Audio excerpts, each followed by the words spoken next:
குரல் டாக்கர்ஸ்.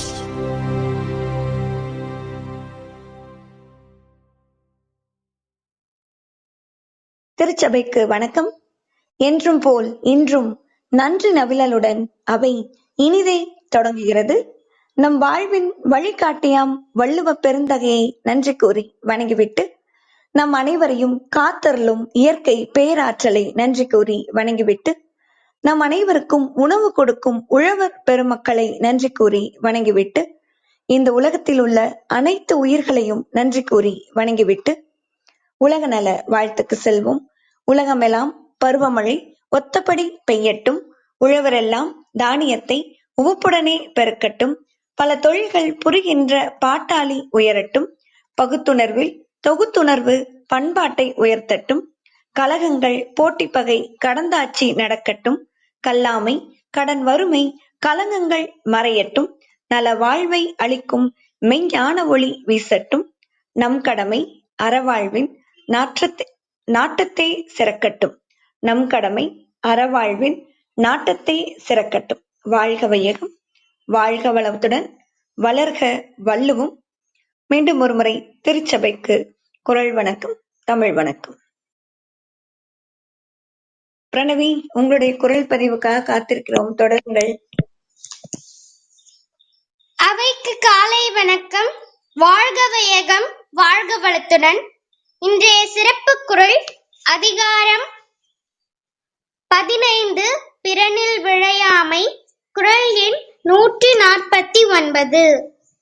நல்குறியார் யாரெனின் நாமநீர் வைப்பில் பிறர்க்குரியால் தோள் தோயாதார். நல்குறியார் யாரெனின் நாமநீர் வைப்பில் பிறர்க்குரியால் தோள் தோயாதார். இன்றைய குரல் அதிகாரம் 18 வெக்காமை. குரல் எண் 171. நடுவின்றி நன்பொருள் வெக்கின் குடிப்பொன்றி குற்றமும் ஆங்கே தரும். நடுவின்றி நன்பொருள் வெக்கின் குடிப்பொன்றி குற்றமும் ஆங்கே தரும். யார் ஒருத்தவங்க நடுநிலைமை இல்லாம பிறர்க்குரிய பொருளை அபகரிக்க நினைக்கிறாங்களோ அவங்களுடைய குடி கெட்டுரும், அப்பொழுதே குற்றமும் வந்து சேரும்.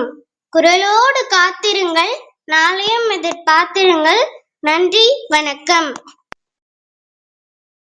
நன்றிங்க பிரணவி. கொஞ்ச நாள் உங்க குரல் கேட்காம அவையே ஒரு அதிர்வலையே இல்லாம இருந்தது. சிறப்பா அழகா திங்கட்கிழமை நீங்க காலையில உங்களுடைய குரல்ல அழகா எங்களுக்கு கொடுத்துருக்கீங்க.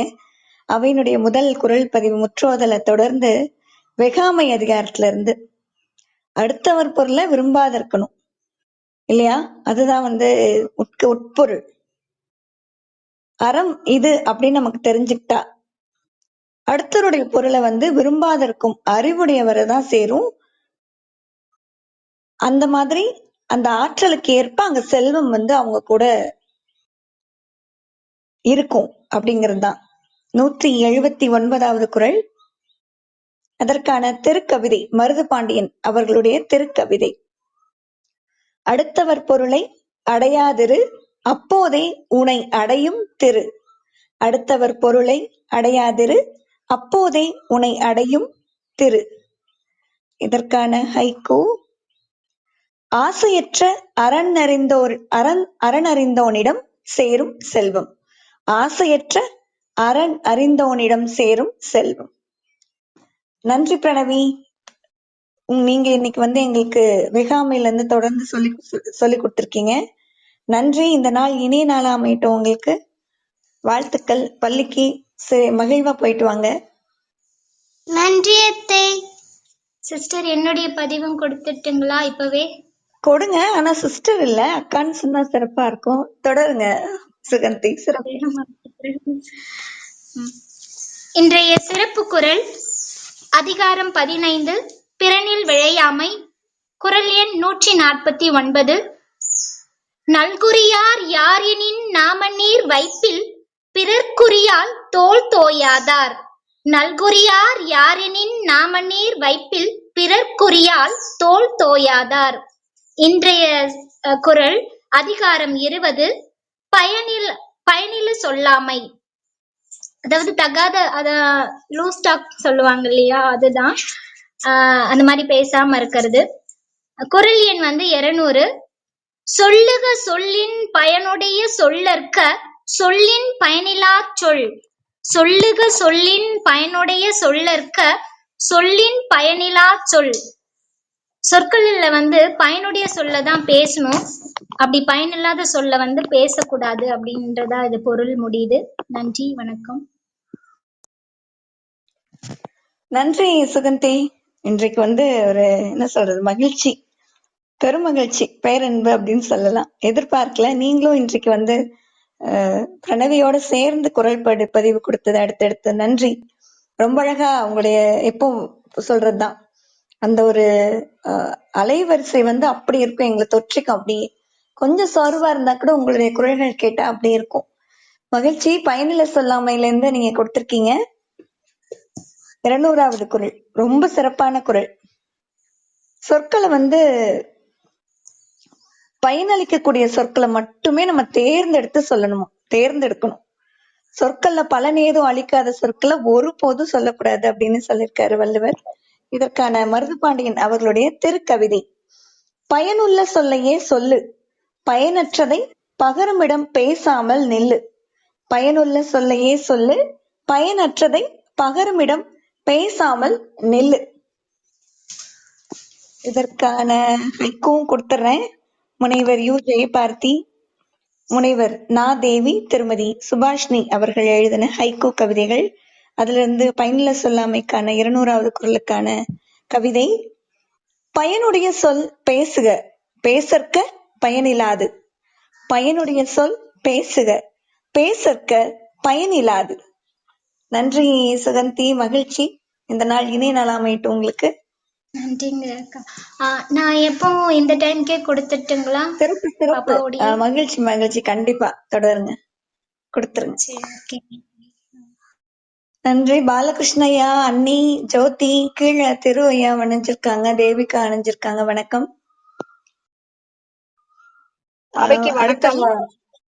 வணக்கம் ஜோதி. ஜோதி உங்க பதிவு போயிடலாம்னு நினைக்கிறேன். அதுக்கு அடுத்தது பாலகிருஷ்ணய்யா. அவைக்கு வணக்கம். இன்றைய முற்றோதல் குறள் நலக்குரியார் யாரெனின்.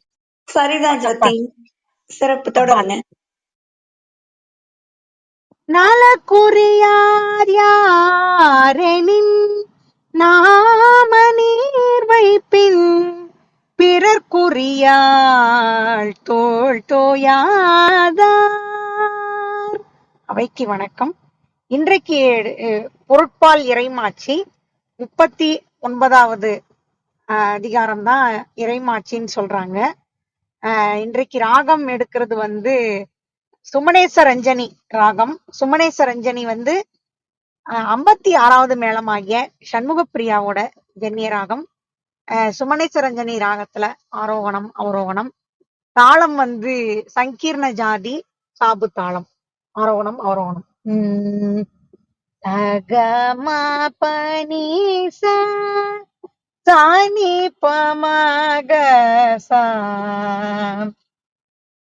படை கூடி கூழமைச்சு நட்பு அரண் ஆறும் உடையான் அரசருள் ஏறு அஞ்சாமை ஈகை அறிவு ஊக்கம் இந்நான்கும் எஞ்சாமை வேந்தற்கு இயல்பு. தூங்காமை கல்வி துணிவுடைமை இம்மூன்றும் நீங்கா நிலநாள்க்கு அரண் இழுக்காது அல்லவை நீக்கி மரண் இழுக்கா மானம் உடையது அரசு. இயற்றலும் மீட்டலும் காத்தலும் காத்த வகுத்தலும் வல்லது அரசு. காட்சிக்கு எளியன் கடுஞ்சொல்ல நல்ல நேல் நீ கூறும் மன்னன் நிலம் இன்சொலால் ஈத்தளிக்க வல்லார்க்கு தன் சொலால் தாம் கண்டனைத்து இவ்வுலகு முறை செய்து காப்பாற்றும் மன்னவன் மக்கட்கு இறையன்று வைக்கப்படும் செவிகைப்ப சொற்பொருக்கும் பண்புடை வேந்தன் கவிகை கீழ்த்தங்கும் உலகு கொடையளி செங்கோல் கொடிவோப்பல் தாங்கும் உடையாவா வேந்தற் பொடி கொடையடி இல்ல உடையானம் கொடையளி செங்கோல் குடிவோம்பல் நான்கும் உடையாவான்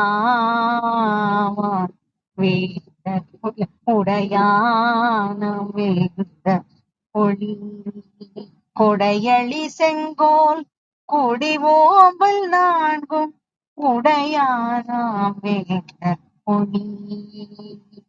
அவைக்கு மிக்க நன்றி. சுமணேசரஞ்சனி ராகத்துல ஒரு பாட்டு. ஈஸ்வரன் ஒன்றே சாஸ்வதம் ஒன்றே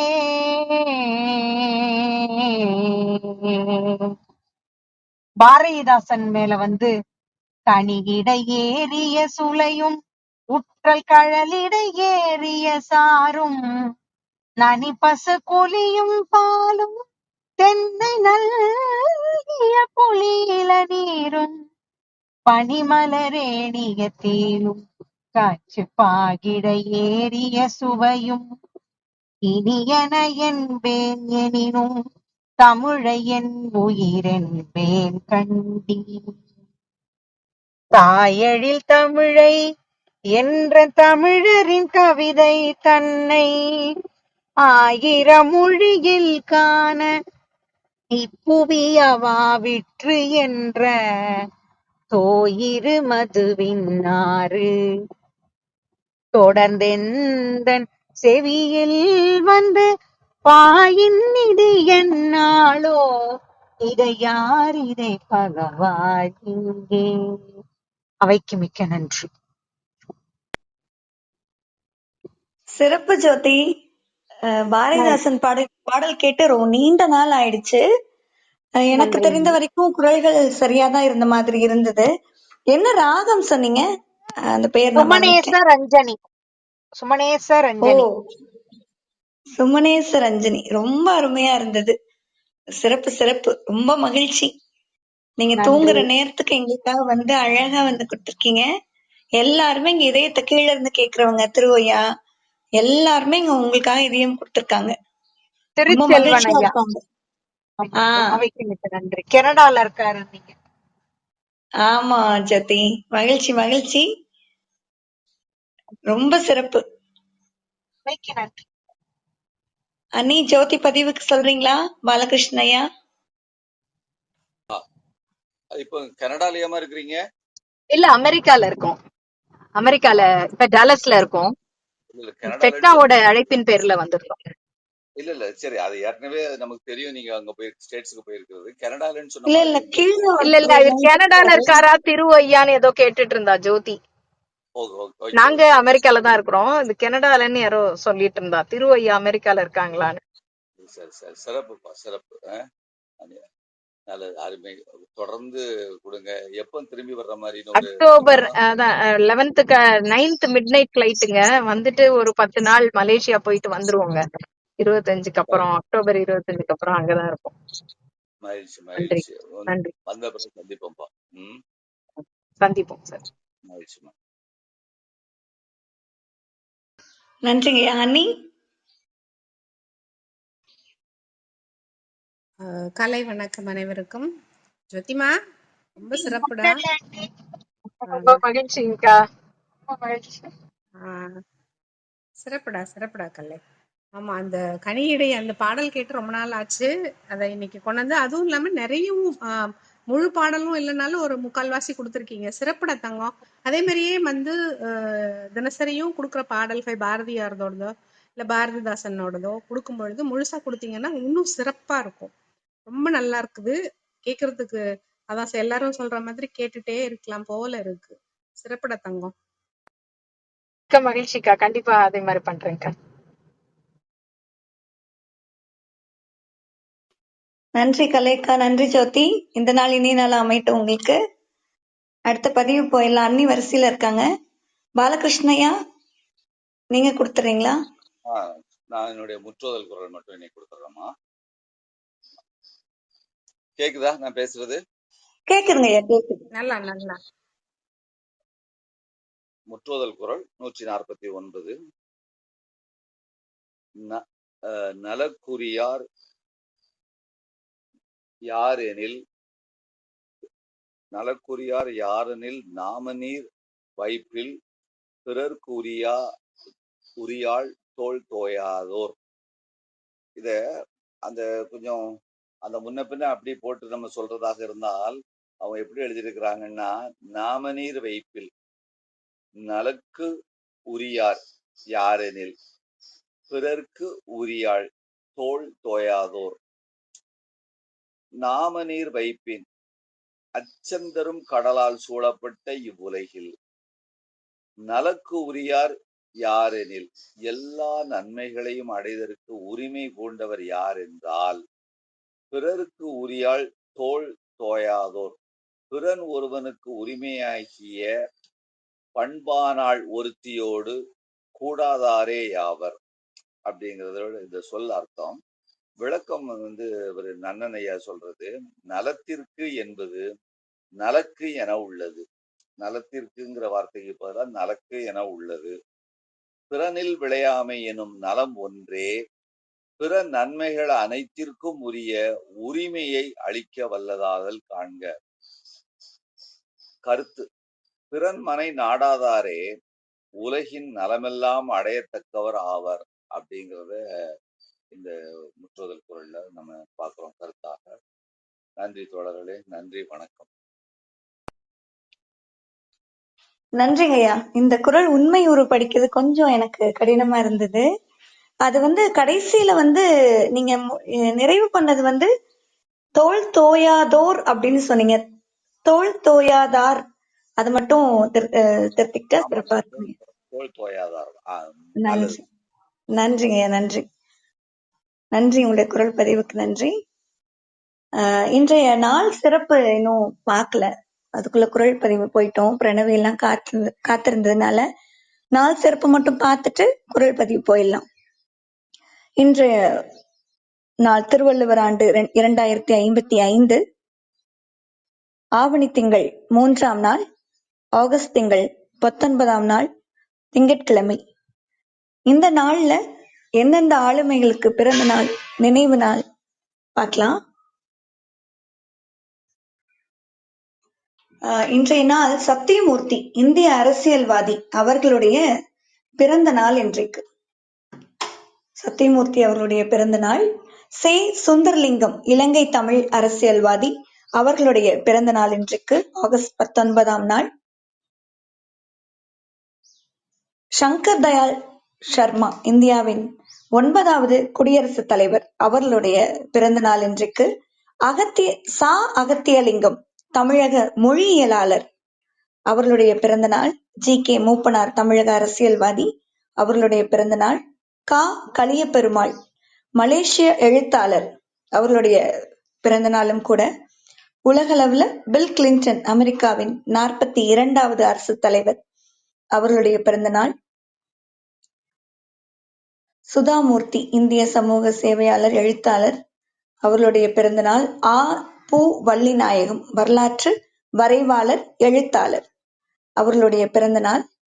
நினைவு நாள் அப்படி தமிழ் ஆளுமைகள் அப்படின்னு பார்க்கும் பொழுது பெரியார்தாசன், தமிழக பேச்சாளர், பேராசிரியர், அவர்களுடைய நினைவு நாள் இன்றைக்கு. பெரியார்தாசன். அடையார் கே. லக்ஷ்மணன், பரதநாட்டிய கலைஞர், நடன ஆசிரியர், அவர்களுடைய நினைவு நாள் இன்றைக்கு. சிறப்பு நாள் அப்படின்னா இன்றைக்கு உலக புகைப்பட நாள். அது மட்டும் இல்ல, கூடுதலா உலக மனிதநேய நாள். உலக புகைப்பட நாள் இன்றைக்கு அனுசரிக்கப்படுது, கொண்டாடப்படுது. அடுத்தது உலக மனிதநேய நாள். நன்றி. இன்றைய நாள் சிறப்பு பார்த்தாச்சு. கலைச்செல்விக்கா வணக்கம். கீழே ஈஸ்வரன் அண்ணா வணக்கம். அருள் அண்ணா, கணேஷ், மோகன்குமார்,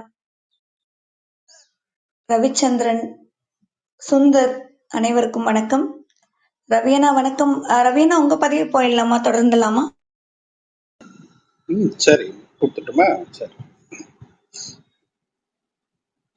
திருச்சபைக்கு வணக்கம். இன்றைக்கான முற்றோதல் குரல் உண்மை ஊர் நலக்குறியார் யாரணி நாமநீர் வைப்பீர் பிறர்க்குறியா டோடோயாதார். நலக்குறியார் யாரணி நாமநீர் வைப்பீர் பிறர்க்குறியா டோடோயாதார். இது பதம் பிரித்தது. நலக்குறியார் யாரனின் நாமநீர் வைப்பின் பிறர்க்குறியார் தோல் தோயாதார். நலக்குறியார் யாரனின் நாமநீர் வைப்பின் பிறர்க்குறியால் தோல் தோயாதார். என்னுடைய பதிவு புறங்கூறாமையில 5வது குறள். அறஞ்சொல்லும் நெஞ்சத்தான் அண்மை புறஞ்சொல்லும் உண்மையார் காணப்படும். அறம் சொல்லும் நெஞ்சத்தான் அண்மை புறம் சொல்லும் உண்மையார் காணப்படும். அதாவது என்னன்னா, இப்போ ஒருத்தர் வாயளவுல அறத்தை பத்தி பேசி மனதளவுல அதை அவர் பின்பற்றாம இருக்கிறாருன்றது அவர் புறம் கூறும், அதாவது அவர் மற்றவங்களை பத்தி பழி சொற்களை அவங்க இல்லாத நேரத்துல பின்னாடி புறம் கூறுதல்னு சொல்றோம் இல்லையா, அந்த புறம் கூறுதல் அப்படிங்கிற ஒரு செயலை செய்யும் போது நம்ம புரிஞ்சுக்கலாமா இவர் வாயளவுல அறத்தை பற்றியும் அறத்தின் பெருமைகளை பற்றியும் பேசுவதை ஒழிய மனதளவில் அதை பின்பற்ற மாட்டாரு அப்படின்றதுதான் இதோட பொருள். அதாவது அறம் சொல்லும் நெஞ்சத்தான் அண்மை. அதாவது ஒருத்தன் அறத்தை பற்றி பெருமையாக ஒரு பேசுறது, ஆனா அவன் உள்ளத்தால அதை கடைபிடிக்காம இருக்கக்கூடிய ஒரு தன்மை. இதுதான் அறம் சொல்லும் நெஞ்சத்தான் தன்மை அப்படின்னு சொல்றது. அதாவது ஒருத்தர் இது எப்பயுமே ஒருத்தரை பத்தி நம்ம பெருமையா பேசுகிறான், அதாவது அறத்தை பத்தி பெருமையா பேசுவாங்க. நம்ம கிட்ட பேசும்போது அறம்னா இப்படி அப்படி எல்லாமே நம்ம பெருமையா பேசுறாங்கல்ல, ஆனா அதை தன் உள்ளத்தால உணர்ந்து அந்த அந்த அறத்தின் வழி ஒழுகுவாங்களா அப்படின்னு நமக்கு தெரியாது இல்லையா. ஆனா அது எப்படி பிறவங்களுக்கு தெரியுது அப்படின்னா, அந்த மாதிரி பேசுறவங்க யாரு மற்றவங்களை பற்றி அவங்க இல்லாத நேரத்துல குறை சொல்றாங்களோ அவங்கதான் இந்த மாதிரியான ஒரு ஆள் அப்படின்றத நம்ம ரொம்ப எளிதா புரிஞ்சுக்கலாம் அப்படின்னு சொல்றாரு. அதாவது புறஞ்சொல்லும் உண்மையால் காணப்படும். அதாவது அவர் பிறரை பற்றி புறங்கூறுகின்ற இழிவான ஒரு செயலால நம்மளால அது தெரிந்து கொள்ள முடியும் அப்படின்னு சொல்றாரு. புண்மைனா இழிந்த அப்படின்னு ஒரு பொருள் வரும். காணப்படும்னா கண்டு கொள்ளப்படும். அதைதான் வள்ளுவர் வேறொரு இடத்துல ரொம்ப அருமையா சொல்லியிருப்பாரு. ஓதி உணர்வும் பிற குறைத்தும் தானடங்கா பேதையும் பேதையார் இல்லை. அதாவது அறத்தை உணர்ந்து ஓதி உரைத்து எல்லாம் இருந்தும் என்ன பிரயோஜனம்? ஆனா புறங்கூறுதல் அப்படின்ற ஒரு இதனால அது இதுவாயிடுது இல்லையா. அது போலதான் இங்க இந்த குறள்ல வள்ளுவர் சொல்றது நாம வாயளவுல அவங்க அறத்தை சொல்றாங்க, மனதளவுல அவங்க அதை பின்பற்றாத ஒரு ஆள் அப்படின்றத நம்ம எதை வச்சு கண்டுபிடிச்சிக்கலாம்னா, மற்றவர்களை பத்தி அவங்க புறம் கூறுகின்ற ஒரு செயலை வைத்து நாம அதை தெளிவுபடுத்த முடியும் அப்படின்னு சொல்றாங்க. இதுக்கு அடுத்த குறள் பிறன்பழி கூறுவான் தன்புழியுள்ளும் திறன் தெரிந்து கூறப்படும் அப்படின்னு சொல்றாங்க. அதாவது ஒருத்தரை பத்தி மற்றவங்க கிட்ட போய் பழி சொல்றான் இல்லையா, அதாவது புறம் பேசுறோம்னு சொல்றான் இல்லையா, அதுதானே அதிகாரத்தோட தலைப்பு இங்க. ஆனா நம்ம அந்த புறம்ன்றது பழி சொற்கள் ஈ சொற்கள் அப்படின்னு பல அவதூறு அப்படின்னு பல விதமா பிரிக்கிறோம். அப்ப அது மாதிரி ஒரு பழி சொல்றவனுடைய குற்றங்கள்லயே மிக கடுமையான குற்றம் எதுன்னு ஆராய்ந்து அதை மற்றவங்க கிட்ட சொல்லுவாங்க. அதுதான் அவனுக்கு கொடுக்கப்படக்கூடிய ஒரு பதிலடி அப்படின்னு சொல்றாங்க. அதாவது பிறன் பழி கூறுவான் தன் பழியுள்ளும் அப்படின்னு முதல்வர்.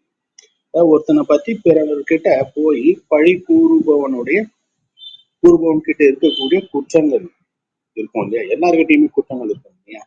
புறம் பேசுறவங்க கிட்ட மட்டும் என்ன குற்றங்கள் இல்லாம போயிடப்போம். அப்ப திறன் தெரிந்து கூறப்படும் அப்படின்னு சொல்ல, அதாவது அதுலயே அந்த குற்றங்கள்லயே மிக கடுமையான குற்றம் எது அப்படின்றத தேடி கண்டுபிடிச்சு அதை மற்றவங்க கிட்ட கூறப்படும் அப்படின்னு சொல்றாரு. திறன் இருக்கின்றன, திறன் அப்படின்னா இருக்கின்ற குற்றங்கள்லயே திறன் உள்ளது, அதாவது மிகவும் கடுமையான ஒரு குற்றம். இப்ப இவன் பழி சொல்லும் போது பிறரோட மேலோட்டமான குற்றங்களை தான் சொல்லுவான். ஏன்னா இவனுக்கு ஏதாவது ஒரு குற்றங்கள் மற்றவங்களை பத்தி சொல்லிக்கிட்டே இருக்கணும்ன்றது தானே ஒருத்தனுடைய அந்த ஒரு குணாதிசயமாவே மாறி போகுது. அப்படி அவன் சொல்லிக்கிட்டு இருக்கும்போது, ஆனா அவன் கிட்ட இருக்கக்கூடியதுலயே மிக கடுமையான ஒரு குற்றம் எதுவோ அதை ஆராய்ந்து கண்டுபிடிச்சு அதை மற்றவங்க கிட்ட சொல்லணும் அப்படின்னு சொல்றாரு. அப்பதான் இப்படி புறம் கூறுபவனை பற்றி நாம அடக்கிறதுக்கோ இல்ல அவனுடைய அந்த செயலை முறியடிக்கிறதுக்கான ஒரு எதிர் செயலா இத வள்ளுவர் இந்த இடத்துல சொல்றாரு.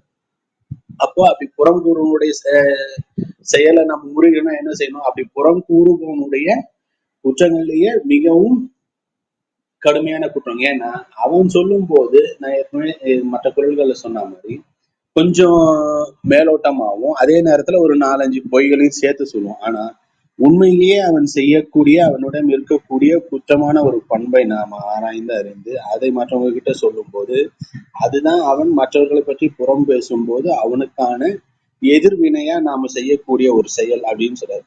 அப்பதான் ஒரு எழுச்சியே அடக்கிறதுக்கு நாம என்ன செய்யணும்? ஒரு வலுவான எழுச்சியா இருக்கணும் இல்லையா? அதுக்கு எதிர் வினை அதை விட வலிவா இருந்தாதான் அதை நம்மளால வலிமையா இருந்தாதான் நம்ம அதனால இது பண்ண முடியும் இல்லையா? அதனால இந்த குறள்ல இப்படி சொல்றாரு. அதாவது தெரிந்து கூறப்படும் அப்படின்னா ஆராய்ந்து கூறப்படும் அப்படின்னா, ஒரு ஆராய்தல் அப்படின்னா இருக்கிறதுலே திறன் உள்ளதை அறிந்து கொள்ளக்கூடிய ஒரு முயற்சி தான் ஆராய்தல் இல்லையா? அப்ப திறன் இந்த இடத்துல மற்றவங்க பழி சொல்றவனுக்கு ஏற்படக்கூடிய எதிர்விளைவு என்ன அப்படின்றத இந்த குறள்ல சொல்ல. அதாவது பிறன் பழி கூறுவான் தன் புழியுள்ளும் திறன் தெரிந்து கூறப்படும். அதாவது புறம் கூறுபவனுடைய குற்றங்களே மிக கடுமையான குற்றத்தை ஆராய்ந்து தெரிந்து அதை மற்றவர்களிடம் சொல்லும் போது அந்த புறம் கூறுபவனுடைய செயலுக்கு எதிர்வினையாகவும் அவனுடைய செயலை முறியடிப்பதற்கான ஒரு வழியாகவும் பயன்படுத்தப்படும் அப்படின்னு. அதாவது அவனுக்கு பிறன் பழி கூறுபவனுக்கு ஏற்படக்கூடிய எதிர்விளைவு என்ன அப்படின்னு ஒரு கேள்வி எல்லாருக்கும் வரும் இல்லையா? அதுதான் இந்த 6வது குறள்ல சொல்றாரு. பிறன் பழி கூறுவான் தன் பொழி உள்ளும் திறன் தெரிந்து கூறப்படும் அப்படின்னு. இப்ப நம்மால் ஒரு நாள் வகுப்பறையில என்ன சொன்னாரு? மாணவர்கள்கிட்ட நீங்க எல்லாரும் போய் நாளைக்கு நாயை பற்றி ஒரு கட்டுரை எழுதி எடுத்துட்டு வாங்க அப்படின்னு சொன்னாரு. அடுத்த நாள் வகுப்பறையில ஒருத்தர் தான் வாங்கி சும்மா அடிமையிலாம பார்த்துக்கிட்டே வந்தார். அப்ப அண்ணன் தம்பிங்க 2 பேர். அதுல முதல்ல அண்ணன் கொடுத்தான், வாங்கி பார்த்தாரு, கொடுத்துட்டாரு. 2வது தம்பி கொடுத்தான், வாங்கி பார்த்தாரு. இன்னும் சந்தேகம் வந்தது. திரும்ப அண்ணன் கேட்டுவாங்க, வாங்கி 2த்தையும் வச்சு பார்த்தா ஒரு எழுத்து ஒரு சொல்லு கூட மாறவே இல்லை, அப்படியே இருந்தது. உடனே 2 பேரும் கூப்பிட்டாருங்க, வாங்கடா. ஏண்டா நாயை பற்றி கட்டுரை எழுதி சொன்னேன், ஏன்டா 2 பேரும் ஒரே கட்டுரை எழுதி எடுத்துன்னு அப்படின்னு கேட்டாரு. உடனே அதெல்லாம் ஓட்டான்னு சொன்னா நான் ரொம்ப சாதாரணம் சார், எங்க வீட்டுல இருக்கிறது ஒரே நாய் தாங்க. அனைவருக்கும் இந்த நாள் இனி நாளாக வாழ்த்துக்கள். நன்றி, வணக்கம்.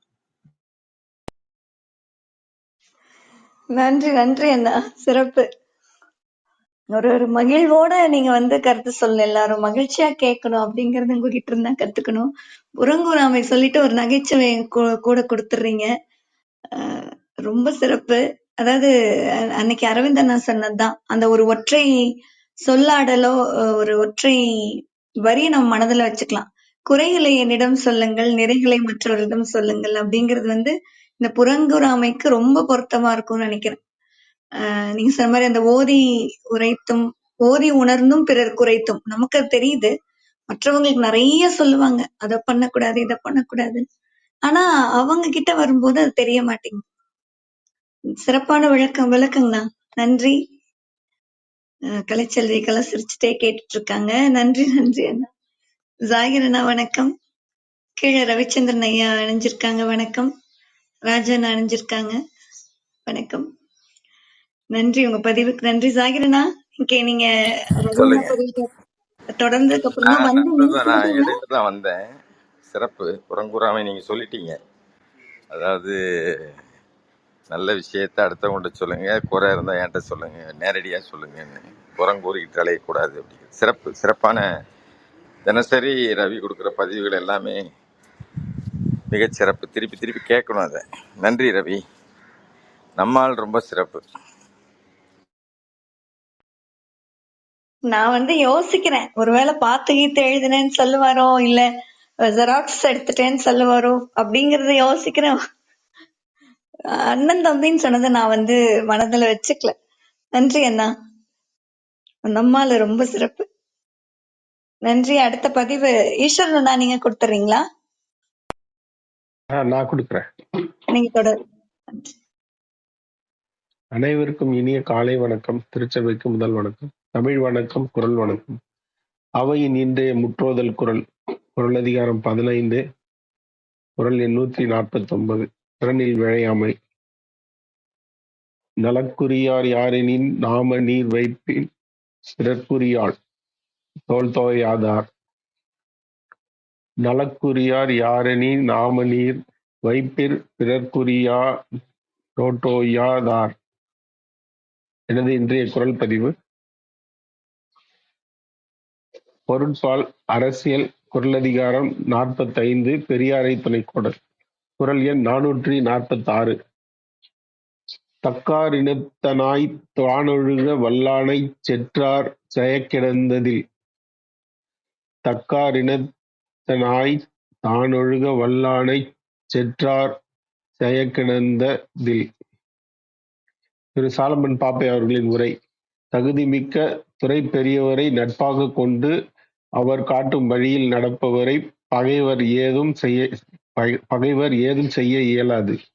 பாவலர் மு. வரதராசனார் அவர்களின் உரை. தக்க பெரியாரின் கூட்டத்தில் உள்ளவாய் நடக்கவல்ல ஒருவனுக்கு அவனுடைய பகைவர் செய்யக்கூடிய தீங்கு ஒன்றும் இல்லை. கலைஞர் மு. கருணாநிதி அவர்களின் உரை. அறிவும் ஆற்றலும் கொண்ட ஒருவன் தன்னை சூழவும் அத்தகையோரையே கொண்டிருந்தால் பகைவர்களால் எந்த தீங்கையும் விளைவிக்க முடியாது. வாய்ப்புக்கு நன்றி. இந்த நாள் இனி நாளாக அமைய அனைவருக்கும் வாழ்த்துக்கள். வணக்கம். நன்றி நன்றி அண்ணா. இது வந்து எனக்கு இந்த இனம் சிற்றினம் சேராமைன்னு ஒரு அதிகாரம் இருக்கும். அதுல வந்து எந்த இனத்து கூட சேர்றோமோ அந்த இயல்பு அப்படின்ற மாதிரி இருக்கும். அது வந்து எந்த இடத்து கூட சேரக்கூடாது, சேரணும் அப்படிங்கிற மாதிரி பொருள் சொல்லியிருப்பாரு. இது கூட அந்த மாதிரியான பொருள் தான். ஆனா இதுல எப்படி சொல்லியிருக்காருன்னா, தகுதி உடையவர்களோடு சேர்ந்திருக்கும் திறமை உடையவனை பகைவரால் செய்யக்கூடிய தீங்கொன்றும் எதுவும் இல்லை. அவனை வந்து பகைவர் வந்து எதுவும் பண்ண முடியாது அப்படின்னு சொல்லியிருக்காரு. பெரியாரை துணைக்கோடல்ல இருந்து. இதற்கான மருதுபாண்டியன் அவர்களுடைய திருக்கவிதை. தகுதி உடைய பெரியவர்கள் சிந்தையில் தனி சிறப்பிற்கு உரியவர்கள் உடன் இருக்கின்ற போது ஒட்டாது நமை தீது. தகுதி உடைய பெரியவர்கள் சிந்தையில் தனி சிறப்பிற்கு உரியவர்கள் உடன் இருக்கின்ற போது ஒட்டாது நமை தீது. ரொம்ப அழகான திருக்கவிதை. அதாவது நமக்கே வந்து ஒரு ஆற்றல் வந்துரும்னு நினைக்கிறேன். நம்மளை சுத்தி பெரியவங்க இருக்காங்க. நேற்றைக்கு கூட வீட்டுல எல்லாம் பேசிட்டு இருக்கும்போது எங்க அண்ணி வந்து சொல்லிட்டு இருந்தாங்க. அதாவது அவங்க வேலைக்கு போறதுனால பிறந்த 3 மாத குழந்தைய வந்து அதாவது தெரியாத ஒரு வேலையாள் போட்டு குழந்தைங்களை பாத்துக்கிறதுக்கு அப்படின்னு முழு நாள் விட்டுட்டு போவேன். அப்ப வந்து நான் வெளியில சொல்ல மாட்டேன்னா கூட யாராவது ஒரு பெரியவங்க வீட்டுல இருந்தா மட்டும் போதும், அவங்க எதுவுமே செய்ய வேண்டாம், அதை செய் இதை செய்யு ஒரு பெரியவங்க இருந்தா நல்லா இருக்கும் அப்படின்னு நான் நினைச்சது உண்டு அப்படின்னு சொல்லி ஒரு உணர்வுபூர்வமா சொன்னது. இப்ப அவங்க பசங்கள்லாம் வளர்ந்து பெரிய பசங்கள் ஆனா கூட அந்த காலகட்டத்துல யாரோ ஒரு பெரியவங்க இருக்கணும் அப்படிங்கறதுதான் எனக்கு இப்ப நீங்க சொல்லும் போது நினைவு வந்தது. அந்த ஆற்றல் வந்து ரொம்ப சிறப்பா இருக்கும் பெரியவங்க கூட இருக்கும்போது. நன்றி அண்ணா, சிறப்பான குரல் பதிவு. நன்றி. கீழே சரவணன், கார்த்திஸ்வரி இணைஞ்சிருக்காங்க. ரவிச்சந்திரனையும் உங்களுக்கு அழைப்பு கொடுத்திருக்கேன், உங்களுக்கு மேல வர முடியலன்னு நினைக்கிறேன். உங்களை முகப்புப்படுத்த தொட்டீங்கன்னா மேல வரலாம். நன்றி அண்ணா, உடைய குரல் பதிவுக்கு நன்றி. அதற்கான ஹைக்கூ கூட நான் கொடுத்துறேன். 446வது குரலுக்கான ஹைக்கூ. தக்கார் துணை தகர்த்திடும் பகையை. தக்கார் துணை தகர்த்திடும் பகை. நன்றி நன்றி அண்ணா. ஜாகிரண்ணா, நீங்க ஏதாவது எண்ணங்கள் சார்ந்து பதிவுகள் கொடுக்குறீங்களா? இப்போ நான் வந்து கலைச்செல்வி மாமா மாதிரி இன்னைக்கு ஒரு குட்டி கதை சொல்ல போறேன். நீங்க குரல் சொல்லுங்க. சொல்லுங்கண்ணா, சிறப்பு. கலைச்செல்வி அம்மாவும் இருப்பாங்க. இல்லை, இது வந்து நேற்று எனக்கு ஒரு விஷயம் நடந்துச்சு. இந்த கதையை படித்தவொன்னே அதே மாதிரி இருக்கு. அதுதான் அந்த சின்ன கதை சொல்லிடுறேன். ஃபர்ஸ்ட், படகு ஒன்று பெயிண்ட் அடிப்பதற்காக பொறுப்பு ஒருவரிடம் ஒப்படைக்கப்பட்டது. அவர் அதற்கு தேவையான எல்லாவற்றையும், பெயிண்ட் அடிப்பதற்கான எல்லாவற்றையும் படகு உரிமையாளரிடம் பெற்றுக்கொண்டு ஒரு பிரகாசமான சிவப்பு நிறத்தில் பெயிண்ட் அடித்து கொடுத்தார். பெயிண்ட் அடித்து கொண்டிருக்கும் போதே அந்த படகுல ஒரு ஓட்டை இருக்கிறத அவர் கவனிச்சுட்டு அந்த ஓட்டையை அவரே சரி செஞ்சுட்டு பெயிண்ட் அடிச்சிட்டார். வேலை முடிஞ்சது. அவர் தனக்குள்ள கூலியை வாங்கிட்டு சென்று விட்டார். அடுத்த நாள் அந்த படகோட உரிமையாளர் வந்து அந்த பெயிண்ட் அடித்தோட வீடு தேடி வந்து ஒரு பெரிய தொகையை காசோலையாக கொடுக்குறாரு. அவருக்கு செக்காக கொடுக்குறாரு. அவர் அது வந்து ஏற்கனவே வாங்கிய கூலி பார்க்கலும் பல மடங்கு. அவர் என்ன பெயிண்ட் அடிக்க என்ன கான்ட்ராக்ட் போட்டு வாங்கினாரோ அதோட பல மடங்கு இருக்கு அந்த செக்கு. அந்த பெயிண்டருக்கு ரொம்ப அதிர்ச்சி. நீங்க தான் ஏற்கனவே பேசின கூலியை கொடுத்துட்டீங்களே, எதுக்கு திருப்பியும் பணம் தரீங்க, எனக்கு வேண்டாம் அப்படின்னு இருக்காரு. இல்லை, இது பெயிண்ட் அடித்ததற்கான கூலி இல்லை, படகுல இருந்த ஒரு ஓட்டை இருந்துச்சு, அதை நீங்களே அடைச்சிருக்கீங்க, அதற்கான பரிசு தான் அப்படின்னு சொல்லியிருக்கிறார். இல்லை சார், அது ஒரு சின்ன வேலை, அது ஒரு பெரிய விஷயம் கிடையாது. நம்ம ஒரு விஷயத்த பார்க்குறோம், அது சரியில்லைன்னா அதை சரி செஞ்சுட்டு பெயிண்ட் அடிச்சிடுறோம். அதற்காக இவ்வளோ பெரிய தொகையாக தருவீங்க, அதெல்லாம் எனக்கு வேண்டாம், தயவு செஞ்சு நீங்களே எடுத்துக்கோங்க. செய்யாத வேலைக்கு எனக்கு, அதாவது அதுக்கு மதிப்பில்லாத அந்த நான் செஞ்ச வேலைக்குள்ள மதிப்பை விட பயங்கரமாக இருக்குது, இது தேவையான. நண்பரே, உங்களுக்கு விஷயமே தெரியல, நடந்த விஷயத்தை நான் சொல்கிறேன், நீங்கள் கேளுங்க, அதுக்கப்புறம் உங்கள் விருப்பம் அப்படின்னு சொல்லிட்டு நான் உங்களுக்கு பெயிண்ட் அடிக்க சொல்லிக் கொடுக்கும்போது இதில் ஓட்டையை பற்றி சொல்ல மறந்துட்டேன். பெயிண்ட் அடித்து நீங்களும் போய்விட்டீர்கள். அது காஞ்ச பிறகு என்னுடைய பிள்ளைங்க வந்து படகு எடுத்துட்டு மீன் பிடிக்க போயிட்டாங்க. படகுல ஓட்டை இருந்த விஷயம் அவர்களுக்கு தெரியாது. நான் அந்த நேரத்தில் அங்கே இருக்கவும் இல்லை. நான் வந்து பார்த்தபோது படகை காணலை. படகில் ஓட்டை இருந்த விஷயம் அப்போது தான் என் நினைவுக்கு வர நான் பதறியே போயிட்டேன். கரையை நோக்கி ஓடி போனேன். ஆனால் எனது பிள்ளைங்க வந்து மீன் பிடிச்சிட்டு மகிழ்ச்சியாக திரும்பி வந்துட்டு இருந்தாங்க. அந்த நேரத்தில் எனக்கு ஏற்பட்ட மகிழ்ச்சிக்கும் நிம்மதிக்கும் அளவே இல்லை. உடனே படகில் ஏறி ஓட்டையை பார்த்தேன். அது நேர்த்தியாக ரொம்ப அழகாக அடைக்கப்பட்டிருந்துச்சு. இப்போ சொல்லுங்க, நீங்கள் செய்தது பெருமதியற்ற சிறிய வேலையா? நீங்கள் என்னுடைய பிள்ளைகளின் விலைமதிப்பிக்க முடியாத உயிர்களை காப்பாற்றிருக்கிறீங்களா இல்லையா? உங்களது இந்த சிறிய நற்செயலுக்காக நான் எவ்வளவுதான் பணம் தந்தாலும் அதுக்கு ஈடே ஆகாது அப்படின்னு சொல்றார். நண்பர்களே, இதிலிருந்து என்ன புரியுது? யாருக்கு எங்கே எப்போது எப்படி என்றெல்லாம் பார்க்க வேண்டியதில்லை. நமக்கு சந்தர்ப்பம் கிடைக்கும் போதெல்லாம் பிரதிபலன் பார்க்காமல் உதவ முன்வர வேண்டும். பிறரின் கண்ணீரை துடைப்போம். நம் கண் முன்னே தெரியும் ஓட்டைகளை கவனமாக அடைப்போம். அப்போதுதான் நமது ஓட்டைகளை அடைப்பதற்காக மனிதர்களை இறைவன் அறியா புறத்திலிருந்து நம்மிடம் கொண்டு வந்து சேர்ப்பார். கதை முடிந்தது. குரல் சொல்லுங்க சார். வணக்கம் ஜாயிர் சார். செய் நன்றி அறிதல்ல அத்தனை குரலையும் பொருத்திடுறேன். நான் அதைத்தான் எடுத்து வச்சேன். அது குறிப்பா 103, 105 ரொம்ப அழகா உதவி வரைத்தன்று உதவி செய்யப்பட்டார் சால்வின் வரைத்து. நன்றியா? அவங்க எப்படின்னா அவங்க பண்பு தான் அதுக்கு முக்கியம் அப்படின்னு சொல்லுவாரு. அதே மாதிரி முதல் குரலும் ரொம்ப சிறப்பா இருக்கும். எப்படின்னா, செய்யாமல் செய்த உதவிக்கு வையகமும் வானகமும் ஆற்றல் அறிது. நீங்க செய் நன்றி அறிதல்ல எதை வேணாலும் பொருத்தலாம். இந்த குரலுக்கு சிறப்பு அருமையா இருக்கு. சிறப்பு. சும்மா இது ஞாபகம் வச்சுக்கிறதுக்கு அது நான் எனக்கு வந்து ஏதாவது கதை தேடும்போது தச்சையில வந்துச்சு. எனக்கு நேற்று ஒன்று நடந்துச்சு, அதை நான் சொன்னா நீங்க இப்ப சொல்ல வேண்டாம், அதை அப்புறம் சொல்றேன். நன்றி. எனக்கு அந்த ஓட்டையை அடைச்சாரு, அதுல என்ன தோணுச்சுன்னா கடமை இசை பலனை எதிர்பாராரு, அதுதான் தோணுச்சு. இவரு உதவிக்கு நன்றி சொல்லிட்டாரு, ஆனா அவர் அது மாதிரி நடக்கும்னு எதிர்பார்த்து செய்யல இல்லையா? அவர் கடமையே செய்யறாரு சரியா. செய்யும் தொழிலை ஒழுங்கா செய்யணும் இல்லையா? சரிதாங்கண்ணா. வினை தூய்மை சொல்லலாம், வினை செயல் வகை சொல்லலாம். இது வந்து செய் நன்றி அறிதலை தவிர்த்து அந்த மனிதர் வேலை செஞ்சாங்க இல்லையா, அவங்களை எடுத்துக்கிட்டா வினை செயல் வகை சொல்லலாமோன்னு தோணுச்சு எனக்கு. அதாவது ஒல்லும் வாயெல்லாம் வினை நன்றே, ஒல்லாக்கால் செல்லும் வாய் நோக்கி செயல். இயலும் இடங்கள்லாம் சூழ்நிலையை பயன்படுத்திட்டு வினையை செஞ்சு முடிக்கிறது நல்லது அப்படிங்கிற மாதிரி பொருள் எடுத்துக்கலாம். இன்னொன்னு வெகாமை கூட எனக்கு தோணுச்சு.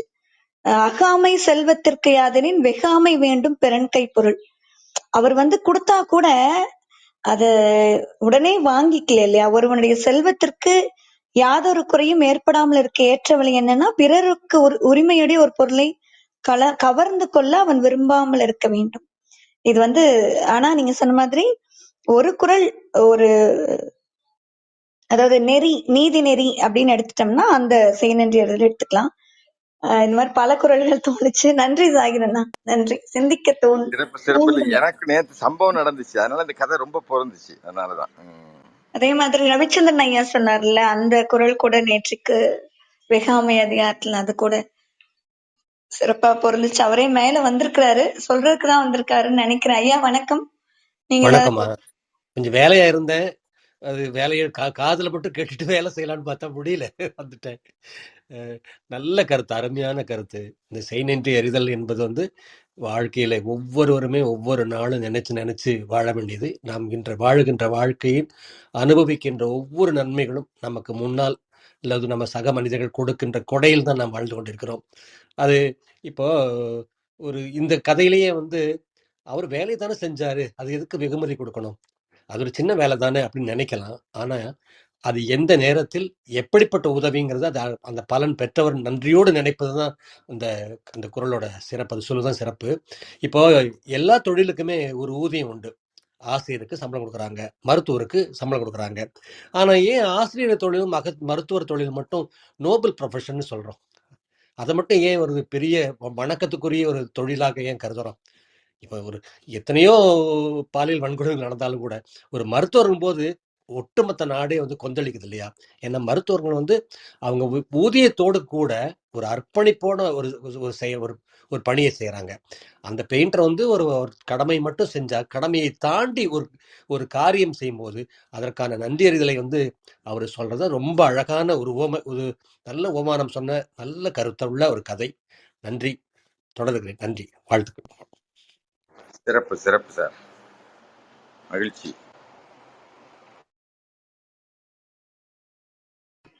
அண்ணா நீங்க நான் கேட்டுட்டு இருக்கீங்கன்னா ஒரு 8:20 மாதிரி நான் இணையறேன். அண்ணி இருக்காங்க, நான் என்னோட பதிவு அப்புறமா கொடுக்குறேன். கலைச்செல்விக்கா 8 மணிக்கு கொடுக்குறேன்னு சொல்லியிருக்காங்க. ரவிச்சந்திரன் ஐயா இருக்காங்க, நீங்க தொடர்றீங்களா? அண்ணி இருக்காங்க. அண்ணி சரி, வேற யாருக்காவது பதிவு கொடுக்கணும்னா சொல்லுங்க, இல்ல நான் ஒரு கட்டுரை வாசிக்கிறேன். இதுவும் இது மாதிரி தமிழ் நெடுஞ்சாலை புத்தகத்துல இருந்து ஒரு கட்டுரை. இந்த கட்டுரையை படிச்சவனும் நீங்க குரல் சொல்லலாம். ஒரு சிறப்பான கட்டுரை. இது 2-3 நாளா படிக்கணும் நினைச்சிட்டு இருந்தது. இது ஐயா பாலகிருஷ்ணன் IAS தமிழ்ல, அதாவது ஆர் பாலகிருஷ்ணன் அவர் எழுதின தமிழ் நெடுஞ்சாலை புத்தகத்துல இருந்து. ஏற்கனவே நம்ம படிச்சிருக்கோம், இருந்தாலும் ரொம்ப சிறப்பான ஒரு விஷயத்தை அது சொல்லுது அந்த கட்டுரையில். அவர் பயண அனுபவத்தை எழுதியிருந்தாரு. நான் அதை படிக்கிறேன் உங்களுக்கு. அதாவது சூரியன் உதிக்கும் நாடு இந்த கட்டுரை பேரு. மேஜையின் மீது இருந்த கண்ணாடி டம்ளரில் தண்ணீர் அதிர்ந்தது. காலுக்கு கீழே தரை நகர்வது போலவும் திடீரென்று ஒரு குலுக்கி விட்டது போலவும் இருந்தது. பயத்துடன் ஒருவர் முகத்தை ஒருவர் பார்க்கிறோம். உரை நிகழ்த்தி கொண்டிருந்த ஜப்பானிய அதிகாரி சொன்னார், நிலநடுக்கம், கவலை வேண்டாம். இந்த கட்டிடம் நிலநடுக்கத்தை தாங்கும் வகையில் வடிவமைக்கப்பட்டது. மிகவும் ஆட்டம் கொடுத்தால் மேஜையின் கீழே பதுங்கிக் கொள்ளலாம். 2015 மே 25 டோக்கியோவில் JICA தலைமை அலுவலகம் மாலை நேரம். டோக்கியோவில் இருந்து 33 கிலோமீட்டர் தூரத்தில் 71 கிலோமீட்டர் ஆழத்தில் மிதமான நிலநடுக்கம், ரிக்டர் அளவு 5.1. காரணமில்லாமல் சமூகங்கள் எழுச்சி பெறுவதில்லை, வீழ்ச்சி அடைவதும் இல்லை. தலையில் விழுந்த அணுகுண்டுகள், ஆண்டுக்கு 5000 நிலநடுக்கங்கள், அவற்றின் சராசரியாக 160 நிலநடுக்கங்கள் ரிக்டர் அளவில் 5க்கும் மேல், அடிக்கடி ஆழிப்பேரலை, நடுங்கும் பூமியுடன் நடக்க பழகிய மக்கள். ஜப்பான் ஜப்பான் சூரியன் உதிக்கும் நாடு, சுணங்குவதில்லை. ஜப்பானுக்கு 4 முறை சென்றிருக்கின்றேன். 2001 சுற்றுலா பற்றிய உலக பயிலரங்கம், 2015 டோக்கியோவில் கழிவுநீர் சுத்திகரிப்பு மையங்களை நேரில் பார்வையிட, 2017, 2018 ஆண்டுகளில் ஒடிசாவில் முதலீடு செய்யும் வாய்ப்புகள் பற்றி ஜப்பானிய தொழில் நிறுவனங்களுக்கு விளக்குவதற்காக வெவ்வேறு களங்கள், புதிய புரிதல்கள், கண்ணில் படும் காட்சியில் எல்லாம் ஒரு காலண்டர் படம் பார்த்து பழகும் மனிதர்களிடம் கற்றுக்கொள்ள பாடம். 2001 செப்டம்பர் 11 நியூயார்க் நகரின் இரட்டை கோபுரங்கள் எரிந்து சரியும் நேரலையை பார்த்தபடி ஜப்பானுக்கு விமானம் ஏறினேன். 1941 ஆண்டு ஹவாய் தீவில் உள்ள போரல் ஹார்பர் கடற்படை தளத்தின் மீது ஜப்பான் நிகழ்த்திய தாக்குதலுக்கு பின்னர் அமெரிக்க மண்ணில் நிகழ்ந்த பயங்கரம். விமான நிலையங்களில் கூடுதல் பாதுகாப்பு சோதனைகள். டோக்கியோவில் இருந்து புகுஷிமா பகுதியில் உள்ள கோரியாமாவுக்கு ஷின்கான்சன் ரயில் சென்றேன்.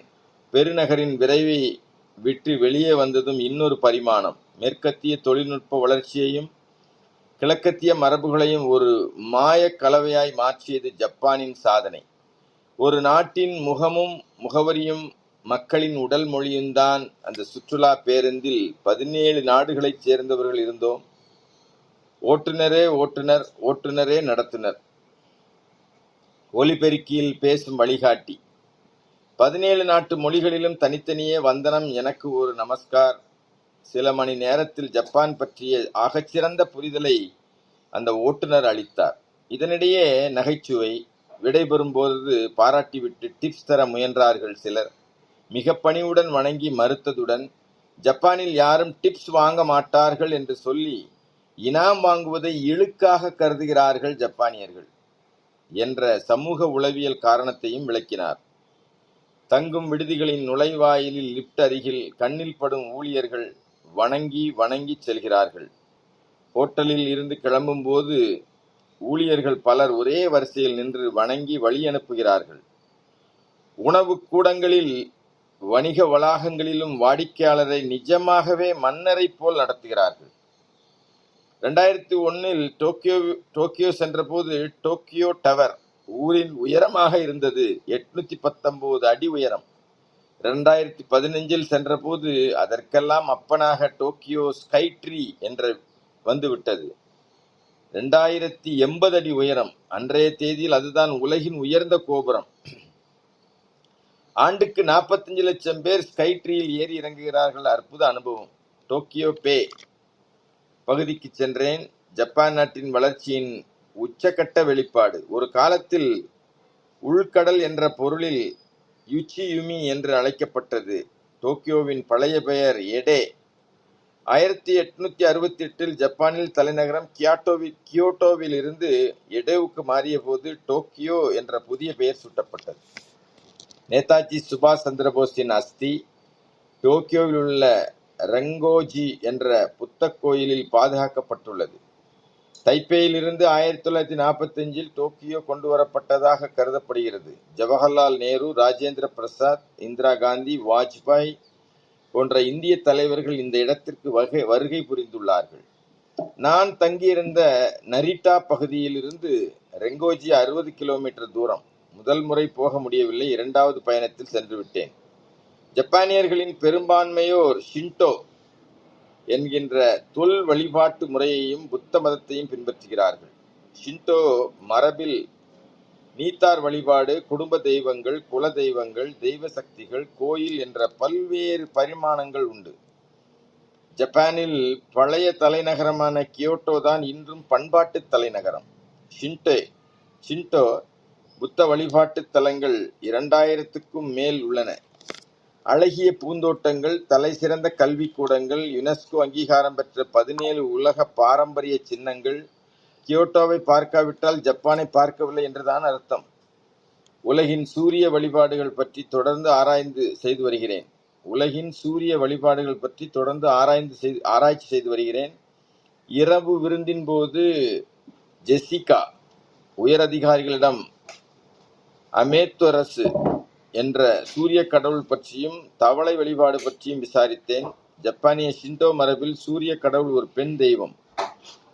இசே என்கின்ற இடத்தில் உள்ள அமேத்தரசு கோயில் கியோட்டோவிலிருந்து 135 கிலோமீட்டர் தூரம். நேர நெருக்கடியால் போக முடியவில்லை. கியோட்டோவில் டென்ரியூஜி கோயிலுக்கு சென்றிருந்தேன். தவளை உருவ சிற்பம் வைத்து தண்ணீரில் காசுகளை காணிக்கையாக போடுகிறார்கள். ஷிண்டோ அரிசி கடவுள் இனாரியின் கோயில் வெளிவாசல், அதிர்ஷ்ட தவளை சிற்பம். ஒடிசாவில் பார்பரா காட்டுப்பகுதியில் தவளை வழிபாட்டதை பார்த்து நினைவுக்கு வந்தது. சஹானே ரயில் நிலையத்திலிருந்து ரொமாண்டிக் ரயில் என்ற வண்ண ரயில் நீர் என்கின்ற பெயரில் வெள்ளி உருண்டோடும் கெஜுகுவா நதியை தாண்டி வர்ணிக்க முடியாத ஓர் அழகிய மலைப்பாதையில் கமியாகோ என்கின்ற இடத்திலிருந்து 7.5 கிலோமீட்டர் மெதுவாக ஊர்ந்து சென்றது ரயில். 1945 அமெரிக்காவின் அணுகுண்டு தாக்குதலில் கியோட்டோ தான் முதல் இலக்காக இருந்தது. ஆனால் அதிபர்கள் ரூஸ்வெல்ட், ட்ரூமேன் நிர்வாகத்தில் போர்த்துறை செயலாளராக இருந்த ஹென்றி எல் ஸ்டீம்சன் விடாப்பிடியாக கியோட்டோவின் பெயரை அழிவுப்பட்டியலிருந்து நீக்கினாராம். ஸ்டீம்சனுக்கு கியோட்டோ நகரின் மீது ஒரு நெருக்கமான உணர்வு இருந்தது. மனைவியுடன் தேனிலவு பயணம் சென்ற இடம் என்ற காரணங்களால் கூறப்படுகின்றது. அணு ஆயுத போரின் வழி தெரிந்த ஒரே நாடான ஜப்பான் ஒடிசாவில் புவனேஸ்வரம் அருகே கலிங்க போர்க்களத்தில் ஒரு அமைதி சின்னத்தை கட்டி எழுப்பியதை கியோட்டோவிலிருந்து நின்றபடி நினைத்து பார்க்கிறேன். தயாநிதி அருகே தவுளி குன்றில் 1972 கலிங்கா நிப்பான் சங்கமும் ஒடிசா அரசும் சேர்ந்து கட்டிய பிரம்மாண்டமான நினைவு சின்னம். கிட்டத்தட்ட 50 ஆண்டுகள் அங்கே வாழ்ந்த ஜப்பானிய துறவி கொசோசோ யதோ அண்மையில்தான் காலமானார். அவரை பலமுறை சந்தித்திருக்கிறேன். ஒசாகா நகர கடை வீதியில் கோபன் என்ற ஆங்கில எழுத்து பெயர் பலகை கேட்பாரற்ற பொருட்களை ஒப்படைக்கும் சிறிய காவல் நிலையம் அது. நேர்மை பெருங்கோயில். ஜப்பான் பற்றி புரிதலுக்கு கோபன் ஒரு சோற்று பதம். அந்த காவல் நிலையத்தில் லோகோவை கவனித்தேன். கண்டெடுத்த காசை ஒப்படைக்க வந்த சிறுவன் நிமிர்ந்து நிற்கிறான். உயரமான அந்த போலீஸ்காரர் கனிவாக குனிந்து பேசுகிறார். நேர்மை பற்றி எழுதப்பட்ட எந்த கவிதையும் என்னை இதுபோல் ஈர்த்ததில்லை. ஒசாகாவில் இருந்து ரயில் கன்சாய் விமான நிலையம் சென்ற இன்னொரு சின்ன பகுதி தான் இருக்கு, முடிச்சிடறேன். ஒசாகாவில் இருந்து ரயிலில் கன்சாய் விமான நிலையம் சென்ற தென்கொரிய தலைநகர் சியோலுக்கு பயணமாக வேண்டும். ரயில் சரியான நேரத்தில் வந்தது என்பது தோராயம் அல்ல, நொடி பிசகாத துல்லியம். பிளாட்பாரத்தில் வரைந்த கோட்டின் மீது அங்குலம் கூட விலகாமல் கதவுகள் திறக்கின்றன. எதிர் திசை பயணத்திற்காக இருக்கைகள் சுழன்று திரும்புகின்றன. ஒவ்வொரு பெட்டிக்குள்ளும் இராணுவம் போல நுழைந்த தூய்மை பணியாளர்கள் அதிவிரைவில் சுத்தமாக்கி கீழே இறங்கி பயணிகளை வணங்கி அழைக்கிறார்கள். எப்போதாவது ரயில் சிறிது தாமதமாகிவிட்டால் விழுந்து விழுந்து மன்னிப்பு கேட்பார்களாம். கன்சாய் விமான நிலையம் ஒசாகா வளைகுடாவில் கடலுக்குள் கட்டிய கான்கிரீட் தீவு. உலகிலேயே நீளமான விமானக்கூடம், 1.7 கிலோமீட்டர். ஆண்டுக்கு 2.5 கோடி சர்வதேச பயணிகள். ஒசாகா நிலப்பகுதியை விமான நிலையத்துடன் இணைக்கும் ஸ்கைகேட் பாலம் மனிதன் கட்டிய வானவில். அவ்வளவு உயரத்தில் உலகிலேயே மிக நீளமான 2 அடுக்கு பாலம். மேல் தளத்தில் 6 தளங்கள் வாகனங்கள், கீழ்த்தளத்தில் 2 ரயில் பாதைகள். எனது எல்லா கேள்விகளுக்கும் விடை சொன்ன அந்த ஜப்பானியர் என்னை வழியனுப்ப வந்திருந்தார். அவர் என்னிடம் ஒரே ஒரு கேள்வி கேட்டார். இந்தியர்களிடம் பேசும்போது தலையை ஆட்டுகிறார்கள், ஆனால் அது ஆமாவா இல்லையா என்று புரிவதில்லை என்கிறார்.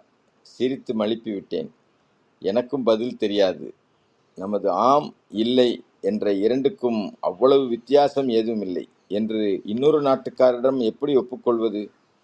அவதார புருஷர்களை, எப்போதோ பிறக்கின்ற சில உதாரண மனிதர்களை மட்டும் முன்னிறுத்தி எந்த சமுதாயமும் தனது நிகழ்காலத்தை வழிநடத்த முடியாது. ஒரு சமுதாயத்தின் உண்மையான தேர்வு இதிகாசங்களிலோ இலக்கியங்களிலோ இல்லை, அது தெருக்களில்தான் நடக்கிறது. அந்த தேர்வில் எனது மதிப்பீட்டில் ஜப்பான் முதலிடம் பெறுகிறது, சராசரி மனிதர்களின் நேர்மையால். நன்றி வாய்ப்புக்கு. இது ஏற்கனவே கேட்டிருக்கேன், இருந்தாலும் திருப்பி படிக்கணும் அப்படிங்கிறது. நன்றி அனைவரும்.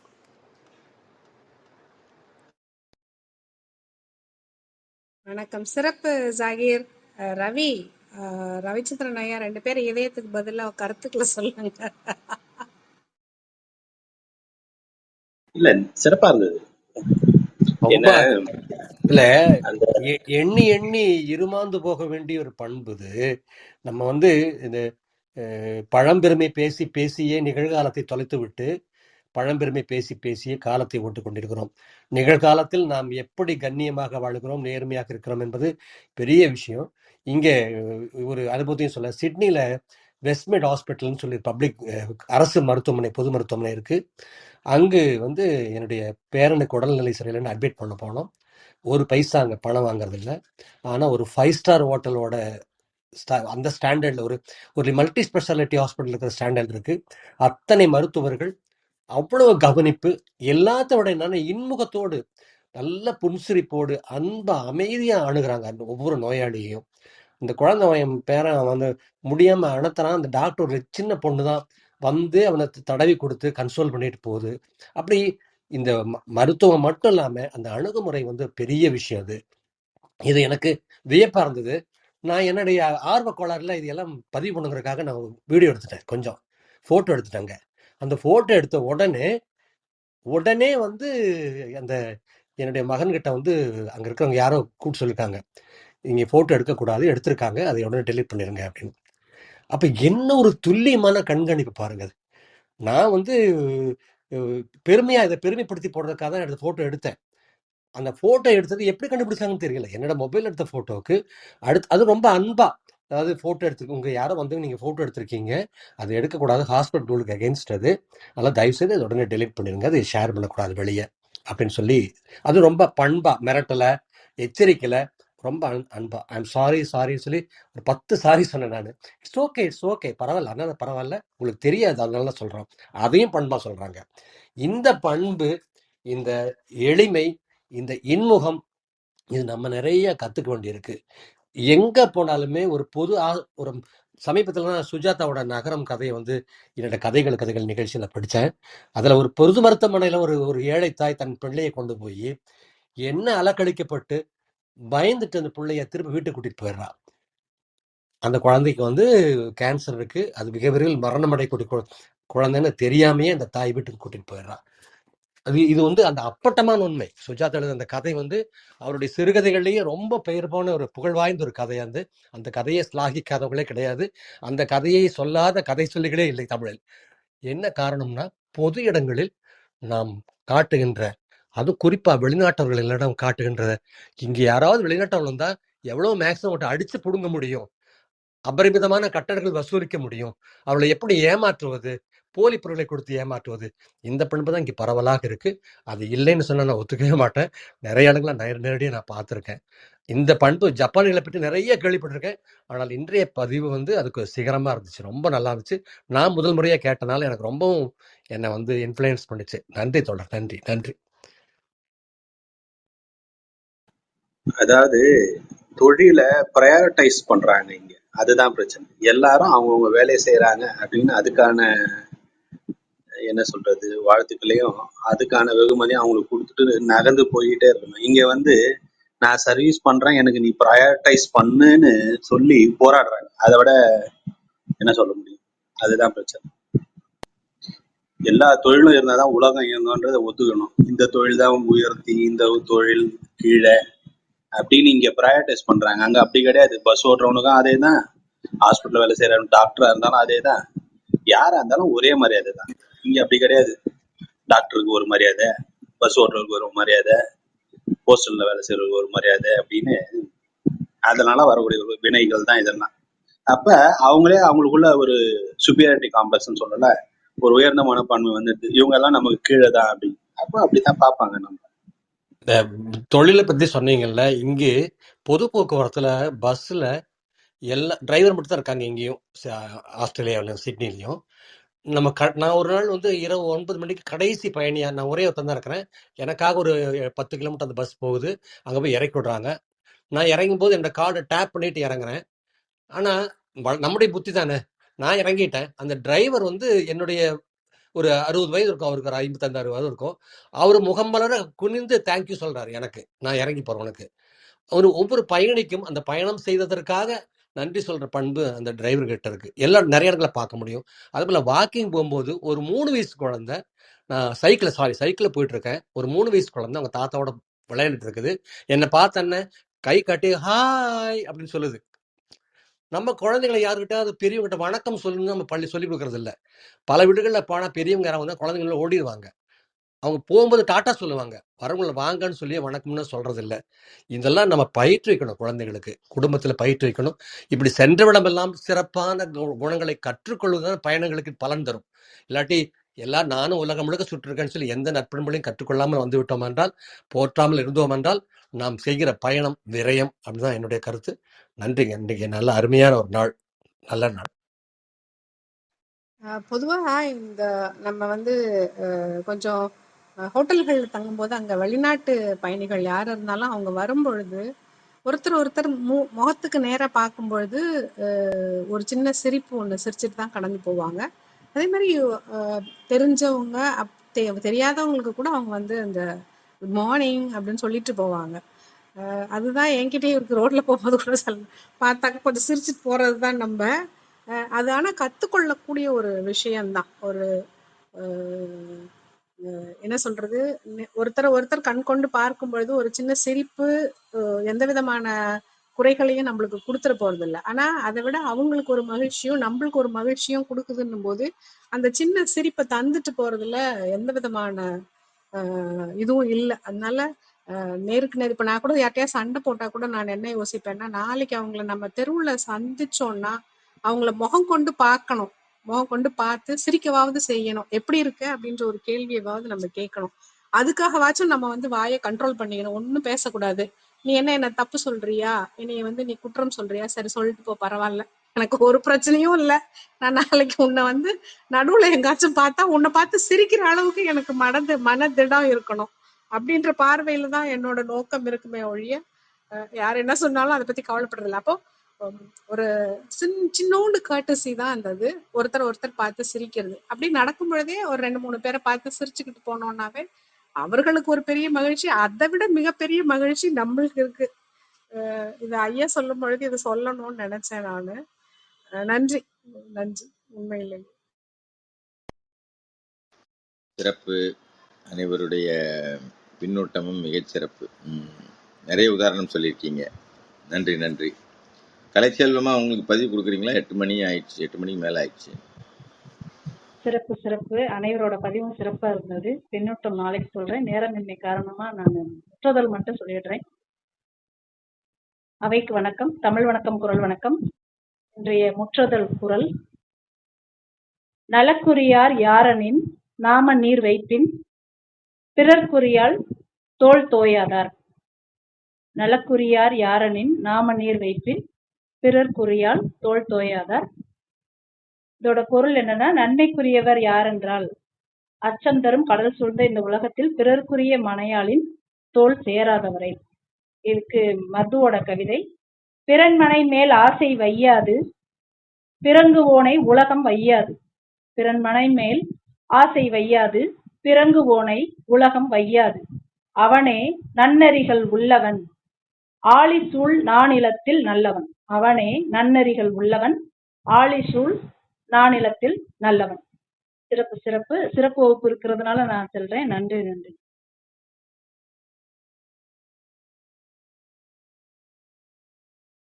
சிறப்புமா, சிறப்பு. சிறப்புடா கலை. ரொம்ப அழகா வழக்கம் போல சொன்ன. இன்னைக்கு உச்சரிப்பெல்லாம் ரொம்ப பிரமாதமா இருந்ததுடா கலை. தோல் எல்லாம் கரெக்டா சொல்லிட்டீங்க. சிறப்பு தங்கம்.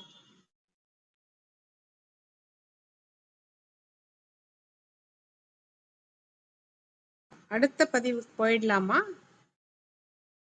யார் கொடுக்குறீங்க? போயிடலாம். நீ யார் கொடுக்குறீங்க? நீங்க கொடுக்குறீங்களா, ரவிச்சந்திரன் சார் கொடுக்குறாங்களா? தொடர்ல நான் இன்றைக்கு வந்து நான் சமையல் செஞ்சுட்டே கேட்டுட்டு இருக்கிறேன்.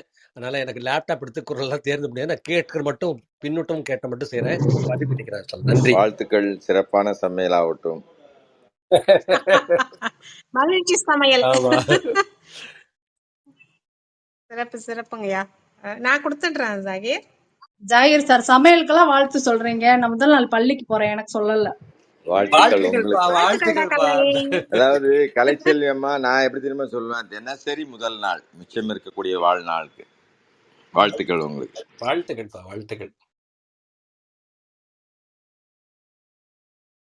நல்ல ஆரம்பமா இருக்கட்டும் கலை. பிள்ளைகள் எல்லாம் உன்ன மாதிரி ஆசிரியர்கிட்ட கத்துக்கிறதுக்கு அந்த பிள்ளைகளும் கிஃப்டட் சைல்டு, நீனும் ஒரு கிஃப்டட் ஆசிரியர். அதனால இன்னும் பிள்ளைகளை நீ பெரிய குரல் வந்து இப்போ எடுத்தா உனக்கு ஒரு நாள்ல முடிக்க முடியலன்னு சொன்ன. இன்னும் நிறைய நிறைய கருத்துக்களை எதிர்கால தலைவர்களுக்கு புகுத்தி விடு, நல்ல மண்டைக்குள்ள போட்டு. சிறப்பு. கலைச்செல்வி அம்மா, சிறப்பான வாழ்த்துக்கள். எனக்கு தெரியல, நீங்க முதல்ல இன்னைக்கு பள்ளிக்கு போறீங்க, எனக்கு தெரியல. எனக்கு ரொம்ப நல்ல வாழ்த்துக்கள். உங்க பிள்ளைகள் பேறு பெற்றவர்கள். நல்ல மனம் விட்டு குழந்தைகளோடு உரையாடி அன்பு செலுத்தக்கூட தாயுள்ளம் கொண்ட ஆசிரியர்கள் தான் சரியான ஆசிரியர் தொழிலுக்கான தகுதி பெற்றவர்கள். அது அதனால உங்களுக்கு நல்ல அந்த அந்த மக்களோடு கலந்துரையாடக்கூடிய அந்த எளிமையான இனிமையான பண்பு இருக்கு. அதனால நல்லா உங்க பிள்ளைங்க நல்லா வருவாங்க. மகாலட்சுமி மிஸ்டர் திருவண்ணாமலையில ஒரு ஆசிரியர் இருக்காங்க, உங்களுக்கு கூட தெரிஞ்சிருக்கும். முகநூல் நிறைய எழுதுவாங்க. அவங்க எனக்கு ரொம்ப நெருக்கம், என் மகள் போல. அவங்க சொல்றதெல்லாம் பார்க்கும்போது தான் அரசு பள்ளி பிள்ளைகளுக்கு எவ்வளவு கவனம் தேவைன்னெல்லாம் தெரியுது. அரசு பள்ளி மட்டும் இல்ல, ஒவ்வொரு இன்றைய மாணவர்கள், பிள்ளைகள், குழந்தைகள் தான் எதிர்கால தலைமுறை. அவர்கள் உருவாக்குற பொறுப்பு பெற்றோர்களை விட அதிகமாக ஆசிரியர்கள் தலையில் தான் இருக்கிறது. வாழ்த்துக்கள், சிறப்பான வாழ்த்துக்கள். நன்றிமா. ஆமா, இன்னொரு முக்கியமான விஷயமும் கலைச்செல்வி அம்மா சொல்லணும். அவங்க நிறைய குட்டி கதை சொல்றாங்க இல்லையா, நம்மள்ட்ட சொல்றது வந்து பிள்ளைங்கள்ட்ட சொல்றது தான். ஆக்சுவலா ஒரு குழந்தைங்க வந்து அதனுடைய அந்த குழந்தை பருவத்துல ஒரு 1000 கதையாவது கேட்டிருந்தா ரொம்ப பண்புள்ள பிள்ளைங்களா வந்துருவாங்களாம், கதை கேட்டிருந்தாங்கம்மா. அதை கலைச்செல்வமா ரொம்ப சிறப்பாக செய்கிறாங்கன்னு நான் நம்புகிறேன். அதனால தான் இங்கேயும் வந்து கதை சொல்கிறாங்க. அப்படி வளர்ந்த குழந்தைகள் வந்து ரொம்ப பண்பாடு உள்ள குழந்தைங்களா, ரொம்ப நம்ம எல்லாம் எதெல்லாம் வேணும்னு நினைக்கிறோமோ அந்த, ஏன்னா அந்த கதைகளே எல்லாம் வந்துடும், அதை கேட்டிருப்பாங்க அவங்க அப்படின்னு சொல்லி ஒரு விஷயத்தில் படித்தேன். நன்றி நன்றி ஐயா, வாழ்த்துக்கள்மா கலைச்செல்வி அம்மா. உங்களுடைய பள்ளி செல்வதற்கு, தொடர்ந்து உங்களுடைய பணி சிறப்பதற்கு, ஆசிரியர் பணி அரும்பணி. நன்றி நன்றி. எனக்கு இதுல ஒரு பிடிச்ச விஷயம் என்னன்னா, நான் போறேன் எனக்கு வாழ்த்து சொல்லுங்க அப்படின்ற விஷயம் இருக்குல்ல, எனக்கு இது வேணும் கொடுங்க அப்படின்றதுதான் மிகப்பெரிய விஷயம். சௌரி கூட சொல்லுவார், சில பேர் மறந்துடுவாங்க அவரோட பிறந்த நாளை. பார்க்கும்பொழுது முதல்ல அவர் பார்த்தோன்னே இன்னைக்கு எனக்கு பிறந்த நாள்ல ஒரு வாழ்த்து சொல்லுங்களேன் அப்படி அந்த மாதிரி சொல்றது மாதிரி எனக்கு சாரிடா கலை, அது ரொம்ப பெரிய விஷயம். சொல்லுங்க எனக்கு வாழ்த்து வேணும் இப்போ அப்படின்றதும் ரொம்ப முக்கியமான விஷயம். அது சிறப்பு. நான் என்னுடைய பதிவுக்கு போறேன். மீண்டும் அவைக்கு காலை வணக்கம். இன்றைய முற்றோதல் குரல், குரல் எண் 149. அறத்துப்பால் இல்லறவியல், பிறனில் விழையாமை. நலக்குரியர் யாரெனின் நாமநீர் வைப்பின் பிறர்க்குரியாள் தோள் தோயாதார். நலக்குரியார் யாரெனின் நாமநீர் வைப்பின் பிறர்க்குரியாள் தோள் தோயாதார். நம்ம வந்து ஒரு சொல்லுக்கும் பொருள் பார்த்துட்டு வந்துட்டு இருக்கோம். அந்த வகையில நலக்கு அப்படின்னு, நலக்குதல் அப்படின்றதுதான். நலக்குன்றது சொல்லுக்காக அப்படி போட்டிருக்காங்க. அதுக்கு வந்து நன்மை பயத்தல், உயிருக்கு உயிராய் மீறை அப்படின்ற பொருள். உரியார், உரிமை கொண்டாடுபவர். யார், யாவர். எனின், என்றால், என்று சொல்லின், என் கையால். நாம நீர், நாம நீர்னா அச்சத்தை தரும் கடலாம். நான் இன்னைக்குதான் இத தெரிஞ்சுக்கிட்டேன். விந்தைகள் பல நிறைந்த அல்லது சூழ்ந்த பெருங்கடல் தான் நாம நீர் அப்படின்ற அர்த்தம் அதுக்கு. வைப்பில், வைப்பு, வைக்கை, பாதுகாப்பு நிதி, புதையல், இடம், நிலப்பகுதி, ஊர், உலகம், செயற்கையானது, செயற்கை சரக்கு. பிறர்க்கு, பிறர், அயலார், மற்றையான், அயலான், மனம் வேறுபட்டவன், பகைவன். உரியாள், உரியவள், உரிமையானவள். தோள், புயம், கை, தொலை. தோய்தல், முழுகுதல், நனைதல், நிலத்துப் படிதல், செறிதல், அணைதல், உறைதல், கலத்தல், பொருத்துதல், முகத்தல், கிட்டுதல், ஒத்தல், அகப்படுதல், நட்டல், துவைச்சலிடுதல். தோயாதார். தோயாதார்னா அணைக்காதார். இந்த முழு பொருள் வந்து இல்லறத்துல ஒரு கணவனோ மனைவியோ அதுல வந்து உறவு தான் அடி வேர். அதனால அந்த வேர்ல வந்துட்டு போய் தோன்றதோ அதை அறுக்கிறதோ மிகப்பெரிய தப்பு. அதனாலதான் பிறனின் விழையாமைன்ற அதிகாரத்தை வந்து வள்ளுவர் வைக்கிறாரு. நாம் அப்படின்ற சொல் வந்து அச்சத்தை குறிக்கிறதுனால அது பரிமேலழகர் வந்துட்டு நாம நீர் அப்படின்றதுக்கு அச்சத்தை தர்ற கடல் அப்படின்ற பொருள் தான் கொடுத்துருக்காங்க. நாமம்னா வியப்பு, இணக்கம், ஐயம், கோபம், நிச்சயம், நிந்தை, நினைப்பு அப்படின்னு பல விதங்கள்ல பொருள் கொள்ளலாமா. இதுல வியப்பு அப்படின்ற சொல் தான் இங்க இந்த இடத்துல வந்து பொருந்தி வருது அப்படின்னு சொல்றாங்க. அதனாலதான் நம்ம இன்னொரு இது பார்த்தோம், வியப்புகள் பல சூழ்ந்த பெருங்கடல் அப்படின்னு சொல்லிட்டு சொன்னோம். வாழ்க்கைங்கிறது கடல்ல போல ரொம்ப கடினமான பயங்களை கொடுக்கக்கூடிய ஒரு ஒரு இடம். இதை வந்து கடப்பறதுக்கு, இதை கடந்து போறதுக்கு நிறைய சவால்கள் இருக்கும். இதுல நிறைய என்ன சொல்றது பிரச்சனைகள் வரும். இதெல்லாம் கூட நம்ம செஞ்சிடலாம். ஆனா இன்னொரு பிறன் மனைய வந்துட்டு கவர்ந்தடைதல் அப்படின்ற பாவங்கள்லாம் மனிதன் வந்து செலுத்தக்கூடிய இது வந்து இந்த சவால்கள் எல்லாம் உறுதியோட எதிர்கொண்டு பிறரோட மனைவியை நினைக்காம பிறரோட மனைவியை தோள் சேராம ஒழுக்கம் பெறலாம நடக்கிற மனுஷனுக்கு எல்லா நன்மைகளுமே கைகூடி வரும் அப்படின்னு சொல்றாங்க. மொத்தத்துல அடுத்தவன் பொண்டாட்டியே பார்க்காது, அவ்வளவுதான். திருக்கவிதை வந்து கலை கொடுத்துருச்சு. நான் வந்து ஹைக்கூ மட்டும் கொடுக்குறேன். பிறன்மனை நாடார் நன்மை பெறுவர். பிறன்மனை நாடார் நன்மை பெறுவர். வாய்ப்பிற்கு நன்றி. இந்த நாள் இனிய நாளாக அமையட்டும். சிறப்பு அண்ணி. அதாவது ஒரு வார்த்தைக்கும் பொருள், அதனுடைய டீட்டெயில் தொடர்ந்து கொடுத்துட்டு வரீங்க. ரொம்ப நல்லா இருக்கு. நிறைய விஷயம் தெரியுது அதுல. நன்றி நன்றி. அதுதான் இந்த குறள்ல ரொம்ப சிறப்பு எதுனா இந்த நாம நீர் தான் அச்சம் தரும் கடல் சொன்னாங்க இல்லையா. கடல் பல நேரத்துல பல மாதிரியான ஒரு இதுவை தரும். அதுல அப்படியே உள்ளூடி போனா இப்போ இந்த பூமியில வந்து 1/3 பங்கு தானே நிலம் அப்படின்னு சொல்றாங்க. அப்ப கடலால் சூழப்பட்ட இந்த நிலத்துல வாழக்கூடிய மக்கள், அதாவது அதுவே ஒரு விதமான அச்சம் தானே இல்லையா. அது ஒரு மாதிரி அப்படியே அந்த விரிவுரையாளர்கள் அது அப்படியே அது உள்ள உள்ள உள்ள உள்ள எடுத்துக்கிட்டே போறாங்க. அந்த ஒரு சொல்ல வச்சே நாம நீர் அப்படிங்கிறத ரொம்ப ஆழமா அவங்க அளந்து சொல்றாங்க. அதே மாதிரி அந்த மாதிரி ஒரு அச்சம் தரக்கூடிய செயல் இந்த பிறனில் விழையாமை அப்படின்னு சொல்றாங்க. ஏன்னா இன்னைக்கும் நம்மளால கடல்னா என்னன்னு 100% கண்டுபிடிக்க முடியல. என்னென்னமோ பலவிதமான இதுவெல்லாம் சொல்றாங்கல்ல. ரொம்ப நல்லா அந்த சிறப்பு அந்த நாம நீர்னு சொன்னோடனே எனக்கு அதுதான் நினைவு. நன்றி.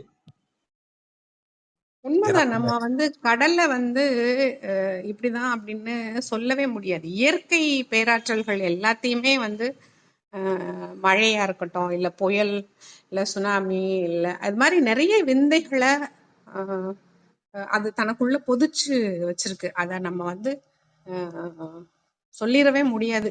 எந்த நேரத்துல என்ன எப்படி அப்படிங்கிற ஒரு பெரிய ஆச்சரியங்களும் அதிசயங்களும் நிறைந்த உலகமாதான் இது இருக்கு. ரொம்ப சிறப்பு. அழகா சொன்னீங்க ரவி. சிறப்பு. ஆமா, அது கூட நானும் ஒரு விஷயம் சொல்லணும்னு நினைச்சேன்.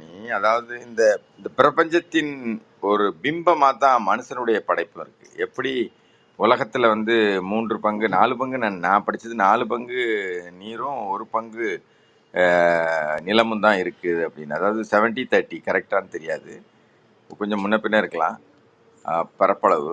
மனுஷனுடைய உடம்புலையும் அதே மாதிரி தான் நீர் சத்தும் அந்த சத்தும் இருக்குது அப்படின்னு படிச்சிருக்கேன். இதுக்கும் அதுக்கும் ஒரு தொடர்பு இருக்கு. அதை வந்து எப்படி இதுல வந்து அதாவது நம்ம நீர் சத்து குறைஞ்சின்னு வைங்களேன், எல்லா நோயும் வந்ததுக்கு வாய்ப்பு இருக்கு. அதிகமானாலும் நோய், குறைஞ்சாலும் நோய். எப்படி ஒரு சூடு 98.9 வந்து இதா இருக்கணுமோ, அதே மாதிரி இந்த தண்ணியின் அளவும் உடம்புல கரெக்டா இருந்தா தான் இப்போ சரியா வந்து நம்ம உடல் உபாதைகள் வெளியே போகலன்னு வைங்களேன், டாக்டர் வந்து தண்ணி குடிக்கிறீங்களா அப்படின்னு தான் கேட்குறாரு. அதை பேலன்ஸ் பண்றதுக்கான ஒரு உபாயமா தான் இந்த பாடி இருக்கு. இதை வந்து இந்த குணநலன் பாருங்க, அவர் வந்து பிறனில் விளையாமையில கொண்டு போய் இந்த விஷயத்தை வச்சிருக்காருன்னா இதுல ரொம்ப டீப்பான ஒரு ஆழமான அர்த்தம் இருக்குன்னு தோணுது. அது நேரம் கிடைக்கும் போது நம்ம சொல்லலாம். இல்லை ஏதோ ஒரு உள்கருத்து அதில் இருக்குது. அவங்களுடைய பொருள் எழுதியிருக்கிறதும் அப்படி தான் இருக்குது. நாம் இன்னும் கொஞ்சம் தேடணும்னா நீங்கள் சொன்ன கருத்தெல்லாம் வச்சுட்டு சிறப்பான கருத்து வருது. இந்த ஒழுக்கம் வந்து இருந்துச்சு அப்படின்னு சொன்னால் இன்றைய காலகட்டத்தில் நீங்கள் எந்த சீரியல் பாருங்கள், எந்த படம் எடுத்து பாருங்கள், இந்த இதை வச்சு தான் படமே எடுக்கிறாங்க, சீரியலும் எடுக்கிறாங்க. அதை வந்து இந்த கடல் நீரோட சேர்த்து தொடர்புபடுத்தி சொல்கிறாருன்னா அதில் ஒரு மிகப்பெரிய விஷயம் அடங்கி இருக்குன்னு தோணுது. சிறப்பான விஷயம் ஞாபகப்படுத்துறீங்க ரவி. நன்றி ரவி. அதாவது இன்னொன்னு என்னன்னா, இப்ப நீங்க சொன்ன பிறகு இப்போ நீர் நிலம் ரெண்டா பிரிக்கப்பட்டிருக்கு இல்லையா? அந்த புவி அப்படி பிரிக்கப்பட்டிருக்கக்கூடிய இடத்துல நிலம் தான் நம்ம ஆளக்கூடிய பகுதியா இருக்கு. கடல் நம்ம ஆளக்கூடிய பகுதின்னு நம்மளால இன்ன வரைக்கும் சொல்ல முடியல. ஏன்னா இப்போ அன்னி சொன்ன மாதிரி அதனுള്ളിல் எத்தனையோ ரகசியங்கள் இருக்கு இல்லையா? இயற்கையிலேயே நிறைய ரகசியங்கள் இருக்கு. நம்மளால எதையுமே இன்னும் 100% புரிஞ்சுக்க முடியல இல்லையா? அப்படி இருக்கும்போது நம்மளுடைய ஆளுமை பகுதியை தாண்டி பிறன் பகுதிக்கு போகக்கூடாதுன்றதும் இதுல ஒரு பொருள். பிறன்மனை நோக்காமைக்கு சொல்றாங்க இல்லையா? பிறனில் விழையாமை மன்னிக்கணும். பிறனில் விழையாமை, அதாவது உன்னுடைய ஆளுகைக்கு உட்பட்டது உன் வீடு தான், அடுத்தவன் வீடு இல்லை. அதையும் இதுல நம்ம வந்து பொருள் புரிஞ்சுக்கிறதுக்கான ஒரு இது. இப்ப நீங்க சொன்ன மாதிரி இதை நம்ம அப்படியே ஆய்வு பண்ணிக்கிட்டே போனா அது போய்கிட்டே இருக்கும். அதுக்குதான் அந்த நாம நீர்னோட எனக்கு பல ஞாபகங்கள் வந்து அதுதான் சொன்னேன். நன்றி. சிறப்பு ரவி, ரொம்ப அழகா கனெக்ட் பண்ணிட்டீங்க. இன்றைய டேக்அவே பெரிய சொல். ரவி ரொம்ப சிறப்பா சொல்லிட்டீங்க. நம்ம என்ன பவுண்டரிஸ் போட்டு தானே வச்சிருக்கோம் நமக்கு. அடடா. சிறப்பு சிறப்பு. ஜாகிர் சொன்ன மாதிரி 70-30 தான். ஆனா அந்த 30ல வந்து 2.5% தான் நன்னீர், மீதி எல்லாமே கடல் நீர் தான் அப்படின்ற ஒரு குறிப்பு ஒண்ணு இருக்கு. ரொம்ப சிறப்பு ரவி, வேற லெவல். ஆமா ஆமா, இல்ல அவங்க சொன்னது எவ்வளவு உண்மை. இன்னும் கடல்ல முழுசா அதனுடைய ஆழத்தையும் கண்டுபிடிக்கல, அதுல இருக்கக்கூடிய உட்பொருட்களையும் இன்னும் முழுசா கண்டுபிடிக்கலையே. அதனால அவர் சொல்றது மிகச்சிறப்பான ஒரு விஷயம். ஆளுமை இல்லாத இடத்துல நமக்கு என்ன அதிகாரம் இருக்கு? அதான் இத 2000 வருஷத்துக்கு முன்னாடி சொன்னாரு பாருங்க, அவர் தான் ஜீனியஸ். உண்மையிலேயே அந்த கடலை உதாரணமா வச்சு, தம்பி உனக்கு ஆளுமை இல்லாத இடத்துல போய் எதனா கால வைக்காத, வச்சுனா அந்த கடல் மாதிரி அச்சம் தரக்கூடிய எந்த பின்விளைவு வேணா உனக்கு ஏற்படும். அதுதான் அவர் சொல்லக்கூடிய இந்த குரல்ல பொருள் அப்படின்னு நான் நினைக்கிறேன். டேக்அவே தான் ரவிச்சந்திரன் சொல்றமா, ரவிச்சந்திரன் ஐயா சொன்ன மாதிரி மிக சிறப்பு, ரொம்ப நல்லது. ரொம்ப அதாவது ஒருத்தரும் அவங்கவுங்களுடைய கருத்தை பகிரும்போது ஏதோ ஒரு சிறப்பான கருத்துக்குள்ள ஒரு ஆணித்தரமா நமக்கு அந்த எண்ணத்தை ஏற்படுத்திச்சுன்னா நம்ம அந்த மாதிரி தவறுக்குள்ள போகவே மாட்டோம் இல்லையா? அதை தான் திருக்குறளின் மகிமை. நம்ம வந்து நம்மளுடைய கருத்தை எடுக்கணும் அப்படிங்கிறது. யார் என்ன பொருள் எழுதியிருந்தாலும் நமக்கு என்ன தோணுதுங்கிறத நம்ம அதாவது சுதந்திரமா பேசவும், அதை கருத்தை சிந்திக்கவும், அதை உள்வாங்கவும் ஆரம்பிச்சிட்டோம் அப்படின்னு சொன்னா சிறப்பான மனிதர்கள் ஆயிடுவோம். நன்றி. நன்றி அனைவருக்கும். சொல்லுங்க அண்ணி. அடுத்த பதிவுக்கு போலாமா அப்படின்றதுக்கு தான். ஆமா, அடுத்து எல்லாரும் ரவிச்சந்திரன் ஐயா வந்து சுவையா சமையல் செய்துட்டு இருக்கிறாரு, அதனால அவர் கேட்பாரு. நீங்க வந்து ரவி இருக்கீங்களா? ரேவதி இருக்காங்களா? குரல் ஓதிரலாமா?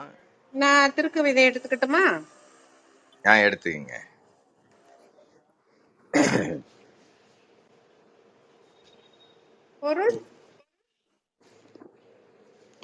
பொருள் நானே கவிதை படிச்சு நானே குரல் ஓதிட்டு பொருள் படிச்சிடுறேன். இல்ல நான் சொல்றேன். ரைட், அப்போ வந்தா சிறப்பு. இன்றைக்கு வந்து 43வது அதிகாரம். நான் என்னுடைய ஒரே நிமிடம்.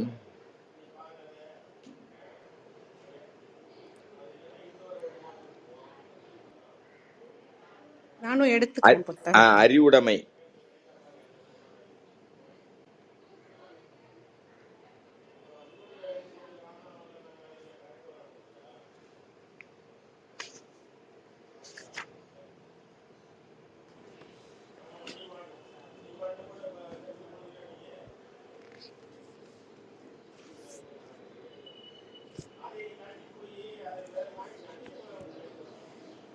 ஆரம்பிக்கலாமா? அனைவருக்கும் அன்பான காலை வணக்கம்.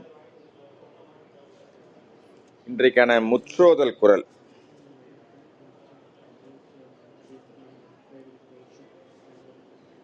நான் இப்ப நம்ம அதை பத்தி தான் பேசணும். அந்த குரலை மட்டும் ஒரு வாட்டி சொல்லிடுறேன்னா, நலக்குரியர் யாரனின் நாமநீர் வைப்பின் பிறர்க்குரிய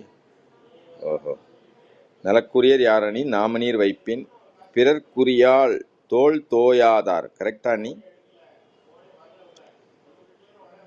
நலக்கு நலக்குரியர் யாரனின் நாம நீர் வைப்பின் பிறர்க்குரியாள் தோள் தோயாதார். நலக்குரியர் யாரனின் நாம நீர் வைப்பின் பிறர்க்குரியாள் தோள் தோயாதார். இன்றைக்கான குறள் ஓதுதல் 43வது அதிகாரம் அறிவுடைமை. அறிவற்றங்காக்கும் கருவி செருவார்க்கும் உள்ளிழுக்கலாகாரன். அறிவற்றங்காக்கும் கருவி செருவார்க்கும் உள்ளிழுக்கலாகாரன்.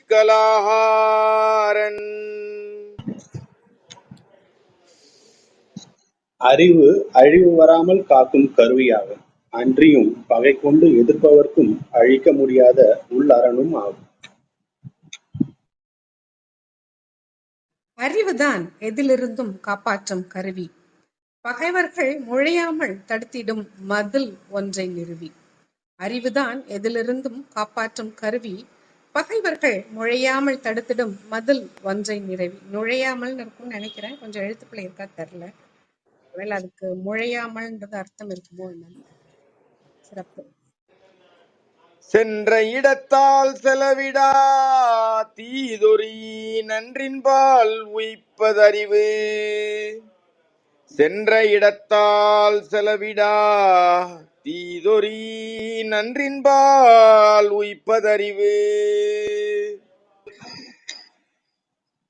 மனத்தை சென்ற இடத்தில் செல்ல விடாமல் தீமையானதிலிருந்து நீக்கி காத்து நன்மையானதில் செல்ல விடுவதே அறிவாகும்.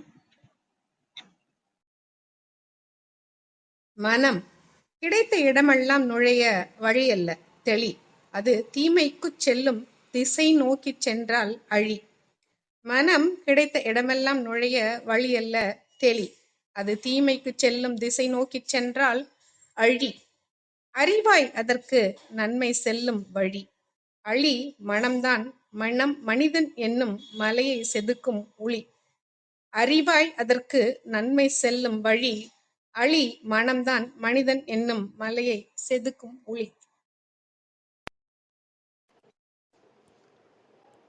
எப்பொருள் யார் யார் வாய் கேட்பினும் அப்பொருள் மெய்ப்பொருள் காண்பது அறிவு. எப்பொருள் யார் யார் வாய் கேட்பினும் அப்பொருள் மெய்ப்பொருள் காண்பதறிவு. எப்பொருளை யார் யாரிடம் கேட்டாலும் கேட்டவாறே கொள்ளாமல் அப்பொருளின் மெய்யான பொருளை காண்பதே அறிவாகும். ஒரு செய்தியை சொன்னதும் எவராக இருந்தாலும் அது தவறாக இருக்கலாம். அது பொய்ப்பொருளா மெய்ப்பொருளா என அறிவாய் அறிவாய். இல்லையெனில் ஆகிவிடும் அதுவே சரிவாய். ஒரு செய்தியை சொன்னதும் எவராக இருந்தாலும் அது தவறாக இருக்கலாம். அது பொய்ப்பொருளா மெய்ப்பொருளா என அறிவாய் அறிவாய். இல்லையெனில் ஆகிவிடும் அதுவே சரிவாய்.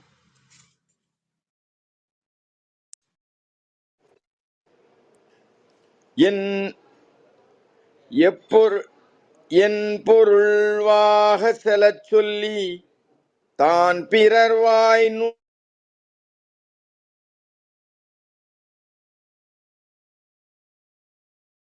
கேட்கல ஜாகிரனா, நீங்க பேசுறது கேட்கல.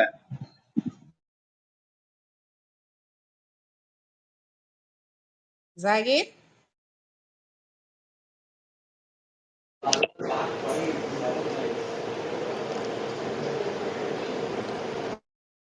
கேட்டு ஓடிடலாமா இந்த குறள்? சொல்லுங்க அண்ணி. எப்படி கேட்கல நீங்க குறள் சொன்னது ஓதுனது? அப்படியா? சரி சரி. என் பொருளவாக செலச் சொல்லி தான் பிறர் வாய் நுண்பொருள் காண்பதறிவு. என் பொருளவாக செலச் சொல்லி தான் பிறர் வாய் நுண்பொருள் காண்பதறிவு.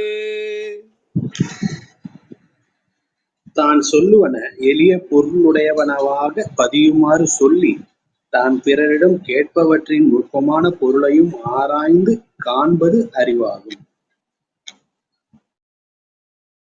எல்லா சொற்களும் எளிதாய் எல்லாருக்கும் விளங்காது. அவ்வாறு விளங்காத சொற்கள் மனம் வரை சென்று புழங்காது. சொல் மகிமை பெற வலிமை வேண்டும். ஆயினும் அந்த சொல்லிலே உறுதியாய் எளிமை வேண்டும். எல்லா சொற்களும் எல்லோருக்கும் எளிதாய் விளங்காது. அவ்வாறு விளங்காத சொற்கள் மனம் வரை சென்று புலங்காது. சொல் மகிமை பெற வலிமை வேண்டும். ஆயினும் அந்த சொல்லிலே உறுதியாய் எளிமை வேண்டும். கேட்பதிலும் உண்மை உணர்தல். மேலே சொன்ன இரண்டும் புணர்தல். அறிவுக்கு இதுவே ஆதாரம். இவையில்லா அறிவும் அடையும் சேதாரம். கேட்பதிலும் உண்மை உணர்தல். மேலே இரண்டும் புணர்தல். அறிவுக்கு இதுவே ஆதாரம்.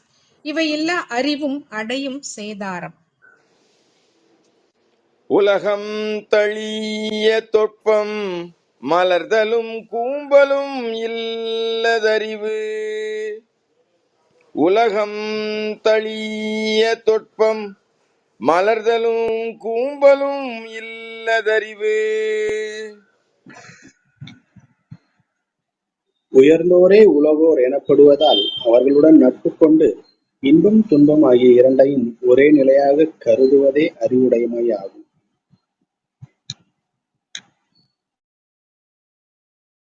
ஊரோடு வாழ வேண்டும் ஒத்து. அதிலும் உயர்ந்த சில பேரோடு பழகுதல் சொத்து. ஊரோடு வாழ வேண்டும் ஒத்து. அதிலும் உயர்ந்த சில பேரோடு பழகுதல் சொத்து. ஒன்றாய் பழகி பின்பு ஒதுங்கி விலகி போவது என்பது மடமை. அது ஆகாது அறிவு உடைமை. ஒன்றாய் பழகி பின்பு ஒதுங்கி விலகி போவது என்பது மடமை. அது ஆகாது அறிவு உடைமை.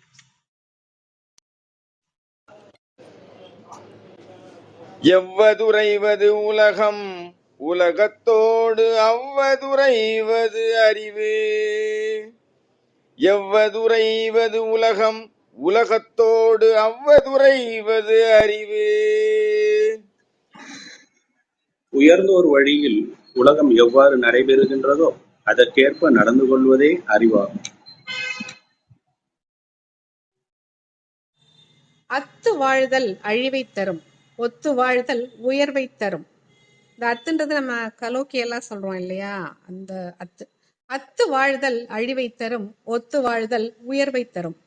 ஒத்து வாழாய் அதனால் ஆகும் ஊசி வாழாய். ஒத்து வாழாய் அதனால் ஆகும் ஊசி வாழாய். ஆம், ஊரோடு சேர்ந்து வாழ் அறிவாய். அதில் உள்ளிருக்கும் சிறப்பினை அறிவாய். ஆம், ஊரோடு சேர்ந்து வாழ் அறிவாய். அதில் உள்ளிருக்கும் சிறப்பினை அறிவாய். அறிவுடையாராவதறிவார் அறிவிலார் அஃதறிகல்லாதவர். அறிவுடையாராவதறிவார் அறிவிலார் அஃதறிகல்லாதவர். ஒரு விளைவுக்கு எதிர் விளைவு எப்படி இருக்கும் என அறிவுடையவர்கள்தான் சிந்திப்பார்கள். அறிவில்லாதவர்கள் சிந்திக்க மாட்டார்கள். அறிவுடையார் அறிவர் அதன்பின் ஆவதை. அறிவிலார் அறியார் நிகழப் போவதை. அறிவுடையார் அறிவர் அதன்பின் ஆவதை. அறிவிலார் அறியார் நிகழப் போவதை. அறிவுடையாரை கேடு அடைந்தாலும் ஆ வதை என்று அழுதிடாமல் ஆவதை மட்டும் பார்ப்பார். அறிவுடையாரை கேடு அடைந்தாலும் ஆ வதை என்று அழுதிடாமல் ஆவதை மட்டும் பார்ப்பர். ஆவதையெல்லாம் அறியாமல் அறிவிலார் இவ்விடம் தோற்பர். ஆவதையெல்லாம் அறியாமல் அறிவிலார் இவ்விடம் தோற்பர். அஞ்சுவதஞ்சாமை பேதமை அஞ்சுவது அஞ்சல் அறிவார் தொழில்.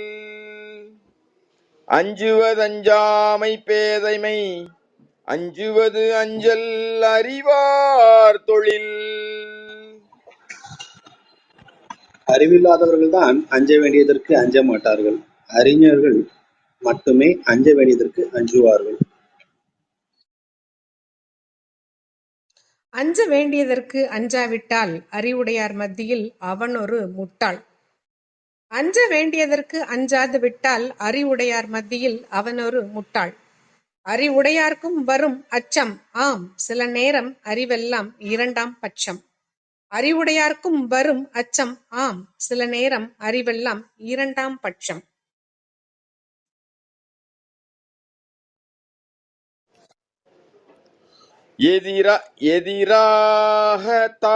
எதிராக காக்கும் அறிவினார்க்கில்லை அதிர வருவதோர் நோய்.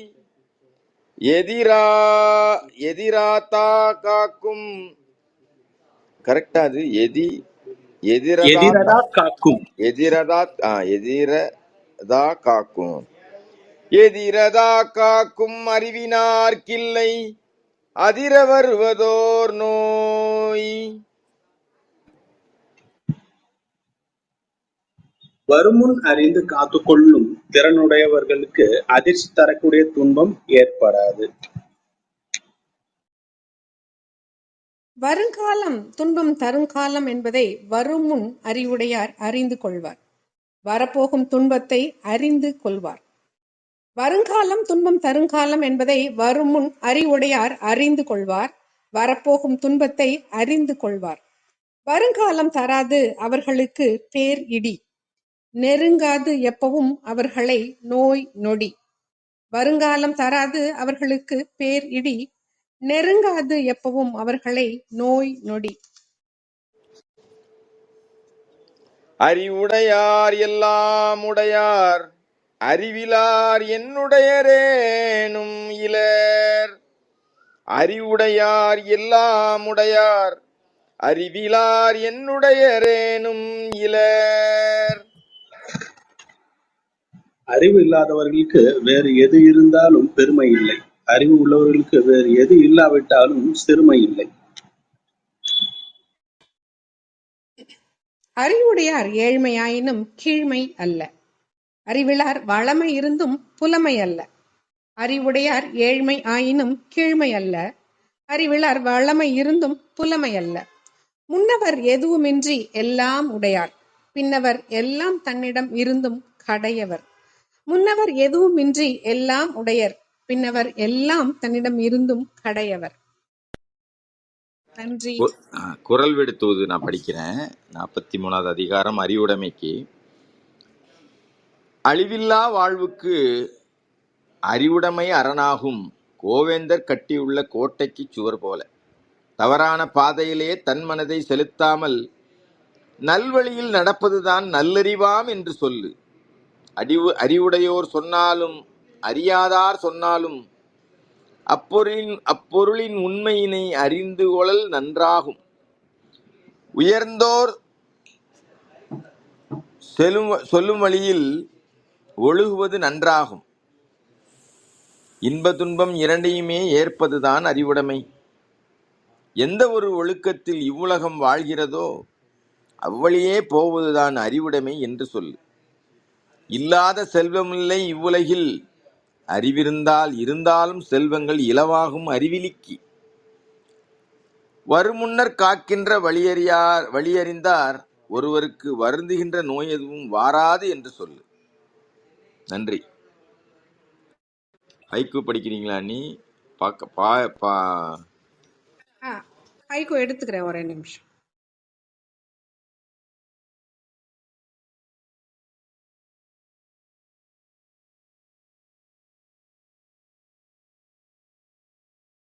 பாவுரை யாரும் கொடுக்கலையா ஜாகிர்?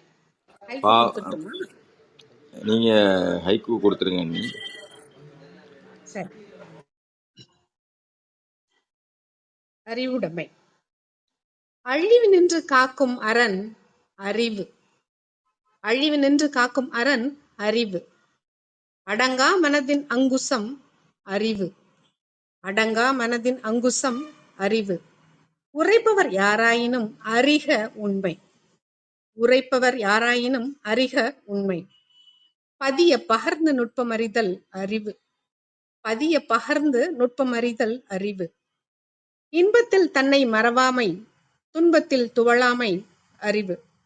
இன்பத்தில் தன்னை மறவாமை, துன்பத்தில் துவளாமை அறிவு. உலகத்தோடு ஒட்டி வாழ்தல் அதுவே அறிவு. உலகத்தோடு ஒட்டி வாழ்தல் அதுவே அறிவு. எதிர் வருவதை உணர்ந்தவர் அறிவுடையார். எதிர் வருவதை உணர்ந்தவர் அறிவுடையார். அஞ்சுவதற்கு அஞ்சுவது அறிவின் குணம். அஞ்சுவதற்கு அஞ்சுவது அறிவின் குணம். துயர் காப்பதும் தடுப்பதும் அறிவு. துயர் காப்பதும் தடுப்பதும் அறிவு. அறிவுடையாரே அனைத்தும் உடையவர் உலகில். அறிவுடையாரே அனைத்தும் உடையவர் உலகில். ரொம்ப சிறப்பா இருக்குல்ல. எல்லா கவிதைகளையுமே வந்துட்டு இந்த ஹைக்கூல கடைசியில அதுதான் ட்விஸ்ட்ன்னு சொல்லுவாங்க. ஹைக்கூல முதல் 2 வரிகளுக்கும் தொடர்பே இல்லாத 3வது வரி. எல்லாமே அறிவு அறிவு அறிவுன்னே முடிச்சிருக்காங்க. ரொம்ப அழகா இருக்கு. சிறப்பு சிறப்பு, ரொம்ப நல்லா இருக்கு அண்ணி. நீங்க இதை ரசிக்கிறீங்களா? நான் வந்து இந்த அதிகாரத்தை ரசிக்கிறேன். அதாவது அதிகாரம் வரிசைப்படுத்திருக்கா பாருங்க. கல்வி, கல்விக்கு அப்புறம் கல்லாமை, அப்புறம் கேள்வி, அறிவுடைமை, குற்றங்கூறாமை, பெரியாரை துணை கூடல், சிற்றினஞ்சேராமை, தெரிந்து செயல் வகை. ஒரு மனுஷனுடைய மனம் எப்படிலாம் போகும், அவனுடைய உடல் வளர்ச்சி மன வளர்ச்சி எப்படி இருக்கும், வரிசையா படிக்கும்போது அவன் எதெல்லாம் பின்பற்றணும்னு இந்த அதிகாரத்திலேயே, அதிகாரத்தினுடைய பேர்லயே இருக்கிற மாதிரி ஒரு அப்படியே அதாவது பிரமிப்பா இருக்கு. அதாவது நீங்க பாருங்க, கல்லாமை இருந்தா கேட்டாலும் தெரிஞ்சுக்க. கேள்வி கேட்டா அறிவு வந்துருச்சுன்னா நீ குற்றம் சொல்லக்கூடாது யாரையும். ஒரு மனுஷன் வந்து அறிவு வந்துட்டு அறிவுடையவன்கிறதுக்கு 2 அடையாளம் தான். அவன் வந்துட்டு குற்றமும் சொல்ல மாட்டான், புலம்பிக்கிட்டும் தெரிய மாட்டான். அவன் தான் உண்மையிலே அறிவு அடைஞ்சவன், அந்த சரியான அறிவை பெற்றவன். அப்படி உனக்கு அதுக்கு என்ன செய்யணும்னா, நீ பெரியார துணைக்கு வச்சுக்கோ. நீ காலைல சொன்னாங்கல்ல, ஒரு பெரியவர் வீட்டுல இருந்திருந்தா எப்படி இருந்திருக்கும் அப்படின்னு புரிய ஒரு கதை சொன்னாங்க. அப்புறம் சிற்றினம் சேராமை ரொம்ப சிறப்பா இருக்கு.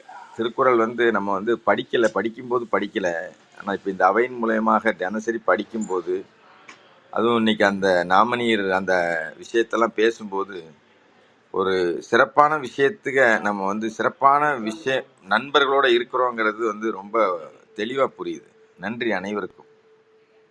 சிறப்பு. அந்த பெரியவங்க இருந்தாங்கன்னா தினசரி கதைகள் கேட்கலாம். 1000 கதை என்ன, வாழ்நாள் முழுவதும் நிறைய கதைகளையும் கேட்கலாம். ஒண்ணுக்கு ஒண்ணு எவ்வளவு தொடர்பாகுது பாருங்க ஜாகீர். அதான் அன்னை சிறப்பு சிறப்பு. பொறுத்தருள்க, குறுக்கீடுக்கு மன்னிக்கணும். பள்ளிக்கு வந்துட்டேன். நானு கேட்டுட்டே தான் வந்தேன் பயணத்தின் போதும். சூப்பரா அருமையா இருந்தது. எப்படி சொல்றதுன்னே தெரியல, ரொம்ப அருமையா இருந்தது. அந்த நாமநீருக்கு ரவி சார் சொன்ன விளக்கம் ரொம்ப ரொம்ப ரொம்ப அருமை. எனக்கு புதிதா ஒரு கோணத்துல புரிஞ்ச மாதிரி இருந்தது. ஆசிரியருக்கு சொல்லித்தர இந்த அவைக்கு பாராட்டுகளும் வாழ்த்துகளும். ரொம்ப நல்லா இருந்தது அண்ணி. ஒரே ஒரு திருத்தம் மட்டும் ஜாகிர் சார். முதல் குறள் அறிவுடைமையில முதல் குறள் வந்து அறிவு அற்றங்காக்கும் கருவி செருவார்க்கு உள்ளழிக்க ஆகாரன். ஆனா இழுக்கான்னு படிச்சீங்க. அது ஒண்ணு மட்டும்தான் மிகச்சிறப்பு. அமைதியா கேட்கும் போது எவ்வளவு புரிதல் இருக்கு. நன்றி நன்றி நன்றி.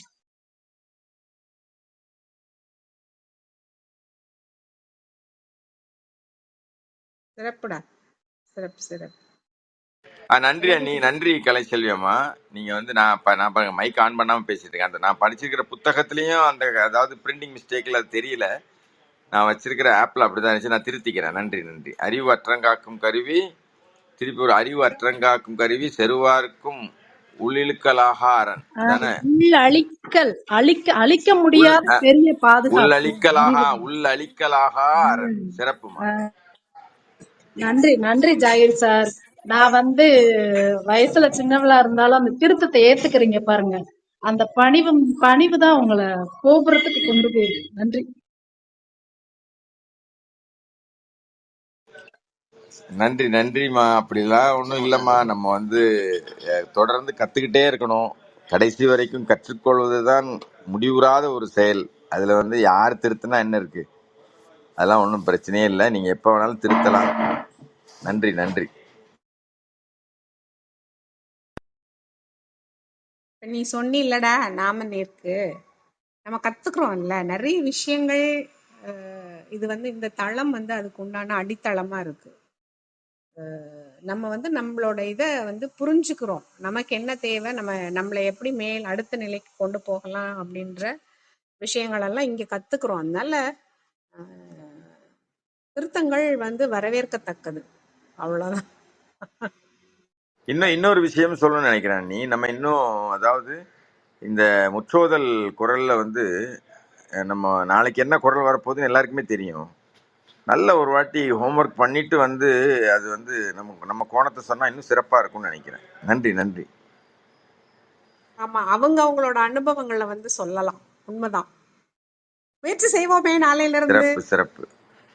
கீழே சேவியர் சார் இருக்காரு, கார்த்தீஸ்வரி அம்மா இருக்காங்க, சுந்தர் இருக்காங்க. மேல அண்ணி கூப்பிடுங்க, கூப்பிட்டா வரட்டும், வந்து பதிவு கொடுக்கட்டும். இப்ப கொடுத்துடுறேன் எல்லாருக்குமே.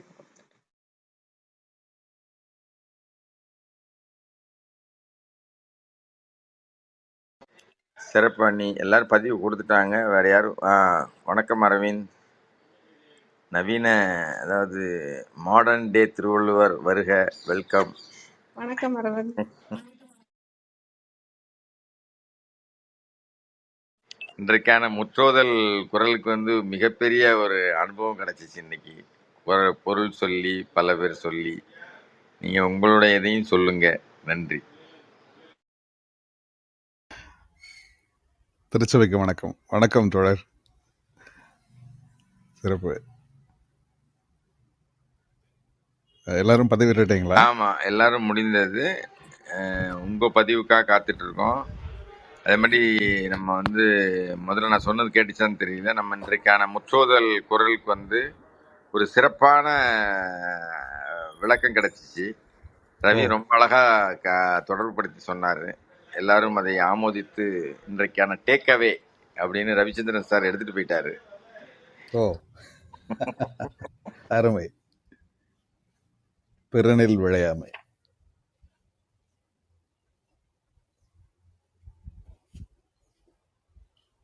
மகிழ்ச்சி மகிழ்ச்சி.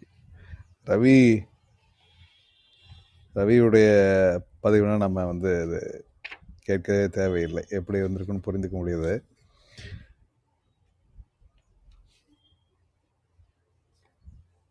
சிறப்பு. நான் என்னுடைய பதிவு கொடுத்துட்டுமா? கொடுத்துருங்க தோழர். மகிழ்ச்சி. மீண்டும் ஒரு முறை திருச்சபைக்கு வணக்கம்.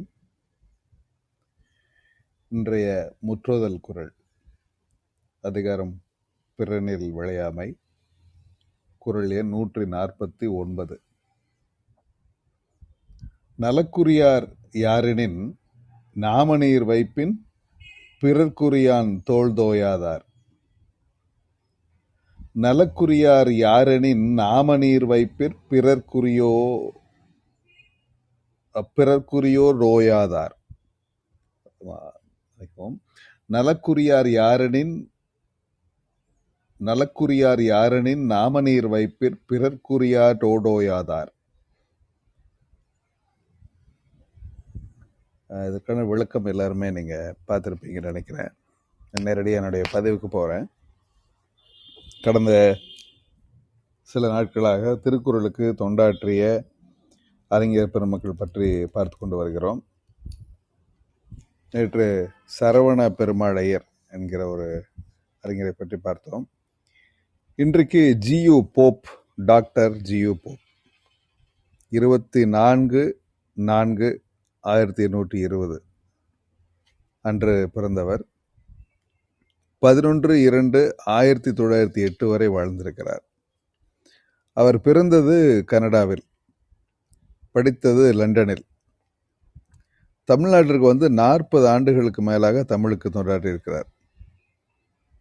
1886 திருக்குறள், 1894 நாலடியார், 1990 திருவாசகம். இந்த நூல்களை எல்லாம் ஆங்கிலத்தில் மொழிபெயர்த்திருக்கிறார். இந்த காலகட்டங்களில் திருவாசகத்தை முதலாக ஆங்கிலத்தில் மொழிபெயர்த்த பெருமை இவரை சேரும்.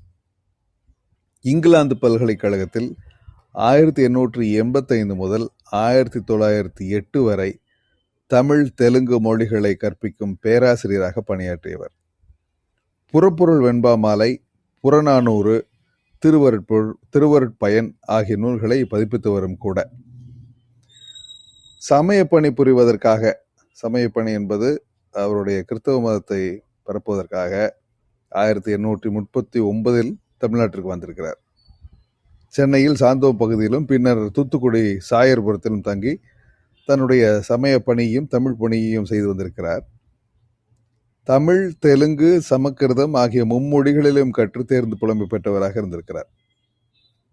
தஞ்சாவூரில் சமய பணியாற்றிய பின்னர் உதகமண்டலத்தில் சென்று பணியாற்றியிருக்கிறார். தஞ்சையில் கிறித்தவத்திற்கு மதம் மாறிய உயர் சாதியினர் சாதி உயர்வு தாழ்வுகளை மறக்காமல் கிறித்தவத்திலும் உயர் அந்தஸ்து தர வேண்டும் என போராடியிருக்கிறார்கள். இதனை மறுத்த ஜியு போப் தனது பொறுப்பிலிருந்து விலகினார். பொறுப்பிலிருந்து விலகியதால் மாட்டு வண்டியில் உதகை அடைந்தார். உதகையிலும் பெங்களூரிலும் ஆசிரியராக பணியாற்றிய பின்னர் இங்கிலாந்து திரும்பி சென்றார். இங்கிலாந்து பல்கலைக்கழகம் ஒன்றில் 1885 முதல் 1905 வரை தமிழ் மற்றும் தெலுங்கு கற்பிக்கும் ஆசிரியராக பணியாற்றியிருக்கிறார். அதாவது 1885 1905 வரை சுமார் 20 வருடம் இங்கிலாந்து பல்கலைக்கழகத்தில் தமிழையும் தெலுங்கையும் கற்பித்திருக்கிறார்கள். அது எப்படி நடந்தது என்று, எதன் காரணமாக தமிழும் தெலுங்கும் அங்கு கற்பிக்கப்பட்டது என்று தெரியவில்லை. ஆச்சரியமான ஒரு செய்தி. இங்கிலாந்தில் இருக்கும்போதுதான் அமைதியாக திருக்குறளையும் நாலடியாரையும் திருவாசகத்தையும் ஆங்கிலத்தில் மொழிபெயர்த்து அருத்தொண்டாற்றினார். தமது மறைவுக்கு பின்னர் தனது கல்லறையில் இங்கே ஒரு தமிழ் மாணவன் உறங்குகிறான் என்ற வாசகத்தை பொறிக்க சொன்னவர் இவர்தான். கல்லறையில் நம்மை அடக்கம் செய்யும் போது நம்முடன் திருக்குறளையும் திருவாசகத்தையும் உடன் வைக்க வேண்டும் என விருப்பம் தெரிவித்திருந்தார். இதுதான் நாம் ஆங்கிலத்தில் விளக்கம் பார்க்கிறோம் இல்லையா, நம்முடைய திருக்குறள் நூல்களிலும் செயலிகளிலும் ஜியு போப் என்கிற பெயரில் அவருடைய வாழ்க்கை குறிப்பு இதுதான். நன்றி அனைவருக்கும். சிறப்பு தோழர், சிறப்பான தகவல்களை தந்திருக்கீங்க, சிறப்பான பதிவு. ஏன்னா அந்த காலகட்டங்களில் 1800, அதாவது 19 கூட இல்லை, 18ஆம் நூற்றாண்டு இறுதியில் தமிழும் தெலுங்கும் இங்கிலாந்தில் கற்பித்திருக்கிறார்கள் அப்படிங்கிறது ஆச்சரியமா இருந்தது. அந்த காலகட்டங்கள் இங்கே அவர்கள் கையில் இருந்தது, நாடு இந்தியா அவர்களுடைய கையில் இருந்தது. அப்போது தமிழும் தெலுங்கும் அங்கு கற்பிப்பதற்கான தேவை என்ன வந்தது? அங்கே அவ்வளவு பேர் தமிழர்களும் தெலுங்கு படிப்பவர்களும் அங்கிருந்தார்களா, இது ஆங்கிலேயர்கள் கற்றுக்கொண்டார்களா என்பது, ஒருவேளை ஆங்கிலேயர்கள் அங்கிருந்து இங்கே ஆட்சி செய்வதற்கு தயார்படுத்துவதற்காக அங்கே கற்பித்திருக்கலாமா என்பதெல்லாம் நல்ல கோணம், நல்ல சிந்தனை தான். கண்டிப்பா இருந்திருக்க வாய்ப்பு இருக்கு. நீங்க ஏன்னா அவங்க ஊடுருவி எல்லா விஷயங்களையும் செஞ்சிருக்காங்க அப்படின்னா அதுக்கு வாய்ப்பு கண்டிப்பா இருந்திருக்குன்னு எனக்கு அப்படித்தான் தோணுது நீங்க சொன்ன உடனே. நன்றி, நன்றி அரவிந்த். நன்றிங்க தோழர், நன்றி. எல்லாரும் முடிஞ்சிச்சு. நம்ம அவை நிறைவுக்கு போயிடலாம்னு நினைக்கிறேன். வேற யாருக்கும் இது இருக்குன்னா சொல்லுங்க. நிறைவுக்கு போயிடலாம் தோழர். கிட்டத்தட்ட 9 மணி ஆயிடுச்சுன்னு நினைக்கிறேன்.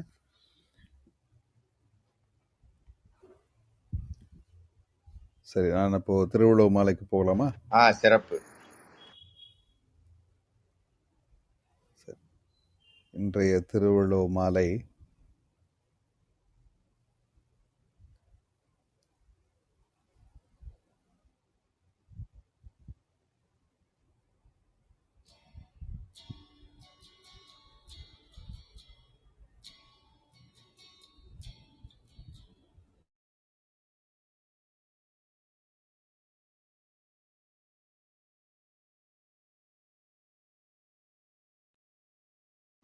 அரவிந்துக்கு ஏதோ அழைப்பு வந்திருக்குன்னு நினைக்கிறேன். அண்ணி ஏதாவது திருவள்ளுவர் மாலை படிச்சு நம்ம நிறைவு செஞ்சிடலாமா? ஒரே நிமிஷம் எடுத்துக்கிறேன். சிறப்பு, சிறப்பு. தொடருங்க அரவிந்த். எடுத்துக்கிறேன்.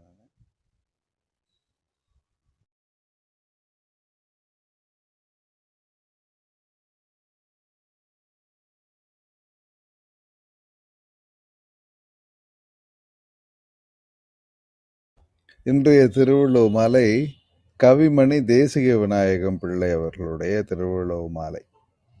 1876 பிறந்து 1954 வரை வாழ்ந்திருக்கிறார். புத்தகம் 100 புரட்டி களைப்புற்று சித்தம் கலங்கி திகைப்பதேன்.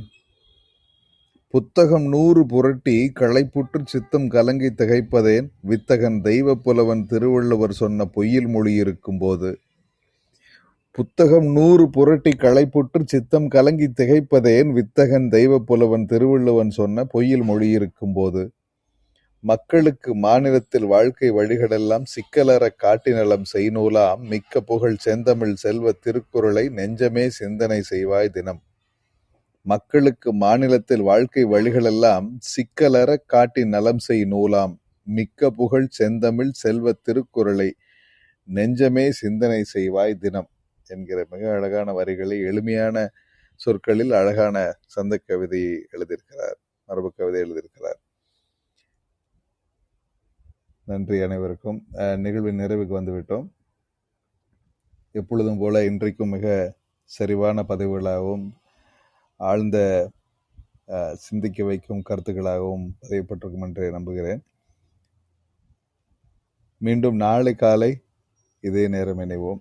இங்கு இணைந்திருந்த அனைத்து தோழமைகளுக்கும் நம்முடைய நன்றியையும் வணக்கத்தையும் தெரிவித்துவிட்டு இந்த நாள் மிக இனிய நாளாக உங்கள் அனைவருக்கும் அமையட்டும். நாளை காலை இதே நேரம் இணைவோம். வள்ளுவம் பற்றி சிந்திப்போம், வாழ்க்கையை வளமாக்கிக் கொள்வோம். அவை இனிது நிறைவுறுகிறது. நன்றி, வணக்கம், மகிழ்ச்சி. குரல் டாக்கர்ஸ்.